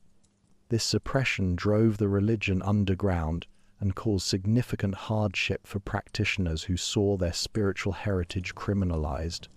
However, in 1996, following Benin's democratic transition and Kéréko's own return to power through democratic means, Vodun was formally recognized as an official religion, a decision that acknowledged its deep cultural significance and its role in Beninese identity. Since that recognition, January 10th has been established as a national religious holiday, and Ouidah, the coastal town that served as a major embarkation point for enslaved Africans, has become the center of the annual Vodun festival, now often called Vodun Days. This extraordinary celebration draws thousands of practitioners, spiritual leaders, tourists, historians, and members of the African diaspora from the Americas and the Caribbean, all gathering to witness and participate in ceremonies that connect present-day practitioners with ancient traditions and with the descendants of those who carried Vodun across the Atlantic in the hulls of slave ships. The festival unfolds with remarkable intensity and color. Processions move through the streets of Ouidah toward the beach, where priests clad in traditional regalia lead rituals offering prayers, sacrifices, and chants to honor the spirits. Devotees dressed in white face the ocean to pay homage to Mami Wata, the goddess of the sea. The Zangbeto whirling dancers dressed as guardians of the night perform their mesmerizing routines, while drums pulse relentlessly, causing dancers to move with ecstatic energy, some entering trance states where the spirits are believed to mount them. For many visitors from the diaspora, the Vodun festival represents a profound journey of reconnection with ancestral roots. Brazilian, Haitian, Cuban, and African American visitors speak emotionally of standing on the soil from which their ancestors were taken, of participating in ceremonies that their forebears would have known. The festival serves not only as a religious celebration but also as an act of cultural reclamation and historical remembrance, addressing the painful legacy of the slave trade. The Beninese government has embraced the festival as a means of showcasing the nation's unique cultural heritage, presenting Vodou not merely as a religion but as a philosophy of life, while simultaneously serving as an important economic driver that attracts international tourists. Beyond Vodun, Benin's cultural identity expresses itself through rich traditions of music, dance, art, and craftsmanship. The bronze art of the Kingdom of Dahomey remains renowned, with skilled artisans continuing traditional techniques. Textile production represents another important cultural expression, with different regions maintaining distinctive styles and patterns that carry symbolic meanings. Music and dance permeate Beni's life, from sacred Vodun drumming to popular genres blending traditional rhythms with contemporary influences, with each ethnic group maintaining its own musical traditions, marking births, initiations, marriages, and funerals. The port of Cotonou stands as one of Benin's most important geographical and economic features, a deep-water harbour that serves not only Benin, but also landlocked neighbours like Niger and Burkina Faso.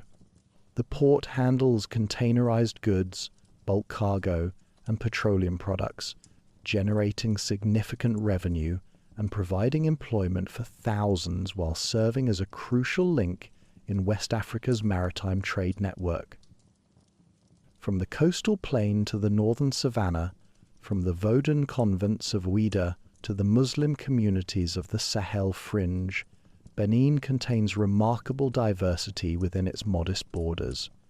The nation's geography has shaped patterns of settlement and culture that persist today, while its demographic richness has created a complex social fabric where multiple ethnic groups, languages, religions, and traditions coexist and contribute to a national identity that embraces diversity rather than suppressing it.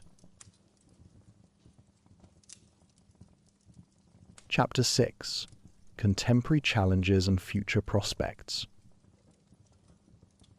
As the sun rises over Cotonou in the third decade of the 21st century, it illuminates a nation at a crossroads, a country that has travelled an extraordinary journey from ancient kingdoms through colonial subjugation to independence and democratic consolidation, now facing challenges that will determine its trajectory for generations to come.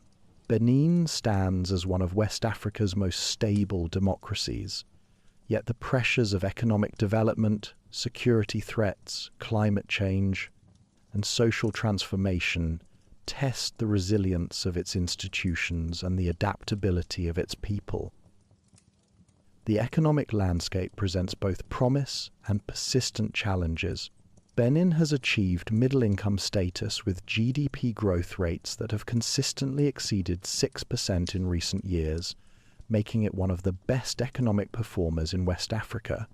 The government's ambitious development plans, including the National Development Plan spanning 2018 to 2025, and the strategic focus on the Glo-Jigbe Industrial Zone, aim to transform the economy from its heavy dependence on agriculture toward greater diversification and value-added production. Agriculture accounts for approximately 25% of GDP and employs 28% of the workforce, with cotton remaining the principal export commodity. But the vision extends beyond raw agricultural exports toward processing, manufacturing, and services that can generate higher incomes and more stable employment. Cotton, which has served as the backbone of Benin's export economy for decades, illustrates both the achievements and vulnerabilities of the current economic model. Benin has become Africa's leading cotton producer, a remarkable accomplishment that reflects investments in agricultural development, infrastructure, and market systems. Yet this dependence on a single commodity exposes the economy to the volatility of global markets, where price fluctuations beyond national control can dramatically impact farmer incomes, government revenues, and overall economic stability. The cultivation of cotton also carries environmental costs, including soil degradation and heavy pesticide use, that raise questions about long-term sustainability. The port of Cotonou represents another pillar of the economy, serving not only Benin, but also serving as a vital gateway for landlocked neighbors, particularly Niger and Burkina Faso. The port generates significant revenues through customs duties, port fees, and the economic activity it stimulates.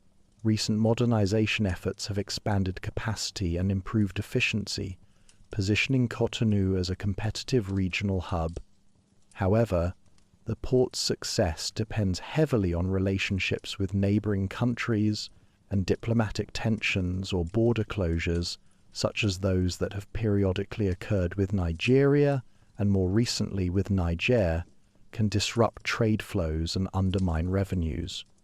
The decline in trade with Nigeria and the temporary closure of the border with Niger have posed significant risks to economic outlook, demonstrating how regional geopolitics can directly impact Benin's economic well-being. Perhaps no contemporary challenge looms larger than the security situation in northern Benin, where the spillover of terrorism and violent extremism from the Sahel region has created an unprecedented threat. Since 2021, terrorist groups including Jamaat Nasr al-Islam wal Muslimin have conducted attacks in northern Benin, with a devastating assault in January 2025 killing at least 28 Beninese soldiers. The tri-border area where Benin meets Burkina Faso and Niger has become particularly vulnerable, with porous boundaries and limited state presence creating opportunities for extremist groups to operate, recruit, and launch attacks. The Sahel region accounts for 51% of global terrorism-related deaths, and terrorist activity is increasingly spreading into coastal West African states, including Benin and Togo. This southward expansion of insecurity reflects multiple dynamics: terrorist groups seeking to bypass military operations in the Sahel, finding new sources of recruits and resources, and exploiting governance gaps and community grievances in northern regions that have historically felt marginalized. The economic impacts are already visible: disrupted agricultural production in cotton-growing areas, displaced populations fleeing violence, increased military spending, diverting resources from development priorities, and a climate of uncertainty that discourages investment. The security challenge is compounded by regional political fragmentation. The withdrawal of Mali, Burkina Faso, and Niger from the economic community of West African states to form the Alliance of Sahel States has created obstacles to intelligence sharing and coordinated military operations. Without effective regional cooperation, terrorist groups can use territories in one country as safe havens, while attacking targets in another, making unilateral national responses inadequate. Benin has enhanced border security, expanded military presence in the north, and participated in regional security initiatives like the Accra Initiative. But the threat continues to evolve and expand. The government faces difficult trade-offs in responding to terrorism. Security operations require substantial resources and risk diverting funds from education, healthcare, and economic development, precisely the investments that could address the root causes of vulnerability to extremist recruitment. A United Nations expert noted that terrorist groups often exploit community grievances such as persistent inequalities and perceived marginalization, emphasizing that efforts to accelerate inclusive development in northern regions are critical to building resilience against radicalization. There are also concerns about human rights in counterterrorism efforts, with reports of arbitrary arrests and insufficient judicial process, issues that could undermine trust between communities and the state. Climate change presents another profound challenge that threatens to undermine development gains and exacerbate existing vulnerabilities. Nowhere is this more visible than along Benin's Atlantic coast, where coastal erosion destroys approximately 30 meters of coastline each year, with economic costs estimated at $229 million annually. Half of Benin's population lives in coastal areas, including the economic capital of Cotonou, making sea level rise and coastal erosion threats to national stability rather than merely local concerns. Parts of Cotonou lie below sea level, and without adequate protection, rising seas and violent storms could submerge portions of the city, threatening homes, businesses, roads, the port, and even the airport. The government has invested heavily in coastal protection, constructing rock barriers, groins, and levees, particularly along the vulnerable eastern coast. Nearly 100 billion CFA francs, approximately $160 million, have been spent on coastal protection efforts in recent years, with visible results in some areas where erosion has slowed.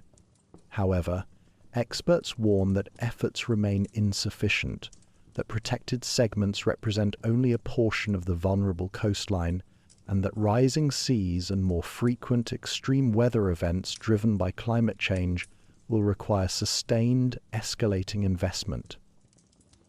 The causes of coastal erosion are complex, involving both natural processes and human activities. Port construction and dredging operations have altered coastal currents that naturally replenish beaches with sand. Uncontrolled sand mining has removed material that would otherwise provide natural protection. Climate change is raising sea levels and intensifying storms, increasing wave energy and flooding risks. The challenge is regional in scope. Ghana, Togo, and Nigeria face similar problems, suggesting that effective solutions will require coordinated action across borders, yet such cooperation has proven difficult to organize and sustain. Beyond the coast, climate change affects agriculture through shifting rainfall patterns, more frequent droughts in the north, and flooding in low-lying areas. The annual cost of land degradation in Benin is estimated at $490 million, nearly 3% of GDP, with rural communities and sectors like agriculture and fishing particularly affected by food and labor insecurity. Farmers must adapt to increasing climate variability, adopting new crops, changing planting schedules, improving water management, and building resilience against extreme events. Yet many smallholder farmers lack the resources, knowledge, or access to credit needed to make these adaptations, leaving them vulnerable to climate shocks that can destroy harvests, kill livestock, and push families deeper into poverty. Despite contributing only 0.05% of global greenhouse gas emissions, Benin ranks 23rd in climate vulnerability and 133rd out of 182 countries in climate readiness.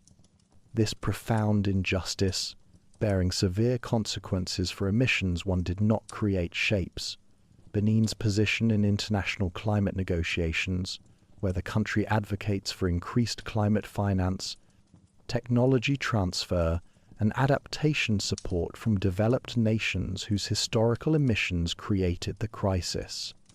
The government has adopted climate legislation and national adaptation plans, but implementation faces challenges including corruption, overwhelming debt that reached 53.8% of GDP, and the chronic underfunding of climate projects. Demographic pressures add another dimension to Benin's challenges. With a population approaching 13 million and growing at approximately 2.7% annually, the country must create hundreds of thousands of new jobs each year to absorb young people entering the workforce. The median age is extremely young, with the majority of the population under 25, creating both opportunity and pressure. This youth bulge could be an economic dividend if young people receive quality education, acquire relevant skills, and find productive employment. However, if education systems fail to prepare youth adequately, if job creation lags, population growth, and if young people face unemployment and limited opportunities, the demographic transition could instead fuel migration, social instability, and vulnerability to extremist recruitment. Education represents a critical frontier in determining Benin's future trajectory. While literacy rates have improved significantly since independence, they remain lower than desired, particularly for women and in rural areas. Quality varies enormously, with urban schools generally better resourced than rural ones, and private schools often outperforming public institutions. The northern regions affected by terrorism have seen thousands of schools close due to insecurity, depriving children of education precisely in areas where economic opportunities are most limited. Vocational training and higher education must expand and improve to match the evolving needs of a modernizing economy, yet resource constraints limit what institutions can offer. Healthcare presents similar challenges. Life expectancy, infant mortality, and maternal mortality have improved substantially over recent decades, reflecting investments in primary healthcare, vaccination programs, and maternal health services. However, the healthcare system remains under-resourced, particularly in rural areas where facilities may be distant, understaffed, and poorly equipped. The COVID-19 pandemic demonstrated both the system's vulnerabilities and its adaptability, as Benin managed to control the outbreak better than many neighboring countries despite limited resources. Chronic diseases are increasing as lifestyles change, while infectious diseases, including malaria, remain prevalent. Climate change threatens to worsen waterborne diseases as flooding contaminates water sources and rising temperatures expand the range of disease vectors. The informal economy, which accounts for approximately 85 to 90% of employment, represents both a strength and a challenge. Informal sector businesses demonstrate remarkable entrepreneurship, creativity, and resilience, providing livelihoods for millions and serving as incubators for economic activity. However, informality also means limited tax revenues for government, workers without social protection or labor rights, businesses operating without access to formal credit or legal protections, and statistical systems that struggle to capture economic reality.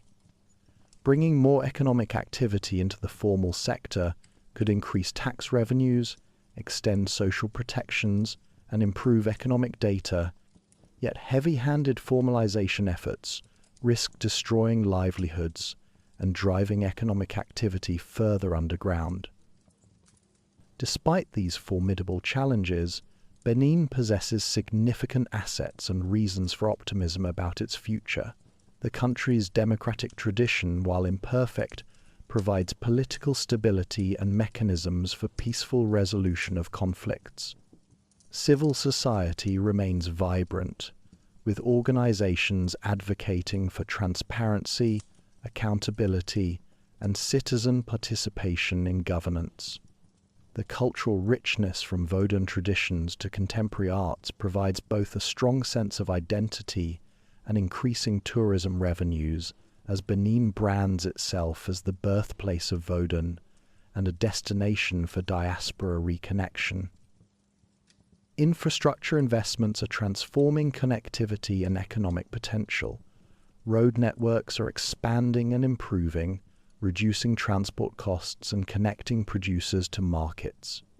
Electrification is gradually reaching more communities, enabling economic activities that require power. Telecommunications infrastructure has improved dramatically, with mobile phone penetration high and internet access spreading, creating possibilities for digital entrepreneurship, mobile banking, and connection to global information networks. The Glojig Bay Industrial Zone represents an ambitious bet on industrial development, with textile manufacturing, agro-processing, and other industries beginning to establish operations that could generate employment and add value to agricultural products rather than exporting raw materials. Regional integration offers pathways to larger markets and shared solutions to common problems. As a member of the West African Economic and Monetary Union and the Economic Community of West African States, Benin participates in frameworks that facilitate trade, coordinate policies, and promote collective security. The shared CFA franc provides monetary stability and simplifies transactions across Francophone West Africa. Although regional institutions face challenges, they represent forums for cooperation on issues like terrorism, climate change, and economic development that transcend national boundaries. The diaspora represents an often underappreciated resource. Benis living abroad send remittances that support families, invest in businesses, and contribute to local development. They also serve as bridges to international markets, sources of knowledge and skills gained abroad, and advocates for Benin's interests in host countries. Recent legislation granting provisional citizenship to members of the African diaspora, whose ancestry was impacted by the slave trade, reflects efforts to strengthen these connections and potentially attract investment, tourism, and talent from communities with ancestral ties to Benin. Looking forward, Benin's trajectory will depend on how effectively the nation navigates multiple transitions simultaneously, from agriculture to industry and services, from informal to formal economy, from high to lower fertility, from vulnerability to resilience in the face of climate change, from insecurity to stability in the north. Success will require not only government policies and investments, but also the energy, creativity, and resilience of ordinary Beninese people who daily solve problems, build businesses, raise families, and sustain communities despite limited resources. The challenges are real, and serious terrorism threatening the north, climate change eroding the coast, economic dependencies creating vulnerability, demographic pressures demanding jobs and services. Yet Benin has faced existential threats before and emerged transformed. The kingdoms that rose and fell on these lands, the millions who survived the brutalities of the slave trade, the generations who endured colonialism, the citizens who built democracy from military dictatorship, all demonstrated remarkable resilience and adaptability.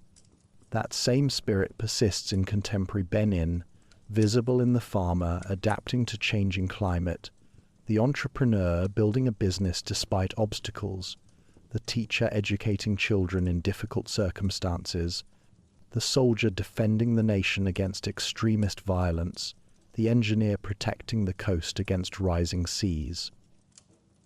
As the world grows increasingly interconnected, Benin's future is shaped not only by national policies, but by global forces, commodity prices set in distant markets, climate change driven by emissions elsewhere, security threats that transcend borders, technological changes that create new opportunities and challenges.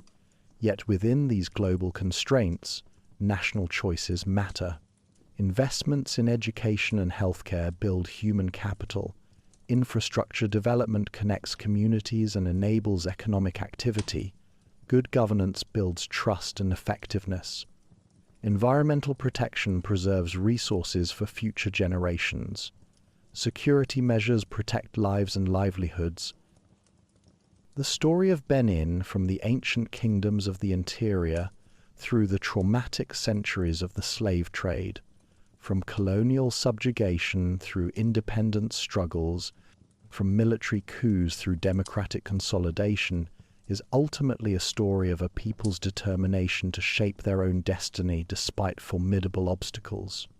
That determination continues to animate the nation as it confronts the challenges of the 21st century, drawing on deep cultural resources, strong social bonds, and hard-won democratic institutions to navigate an uncertain future with resilience and hope.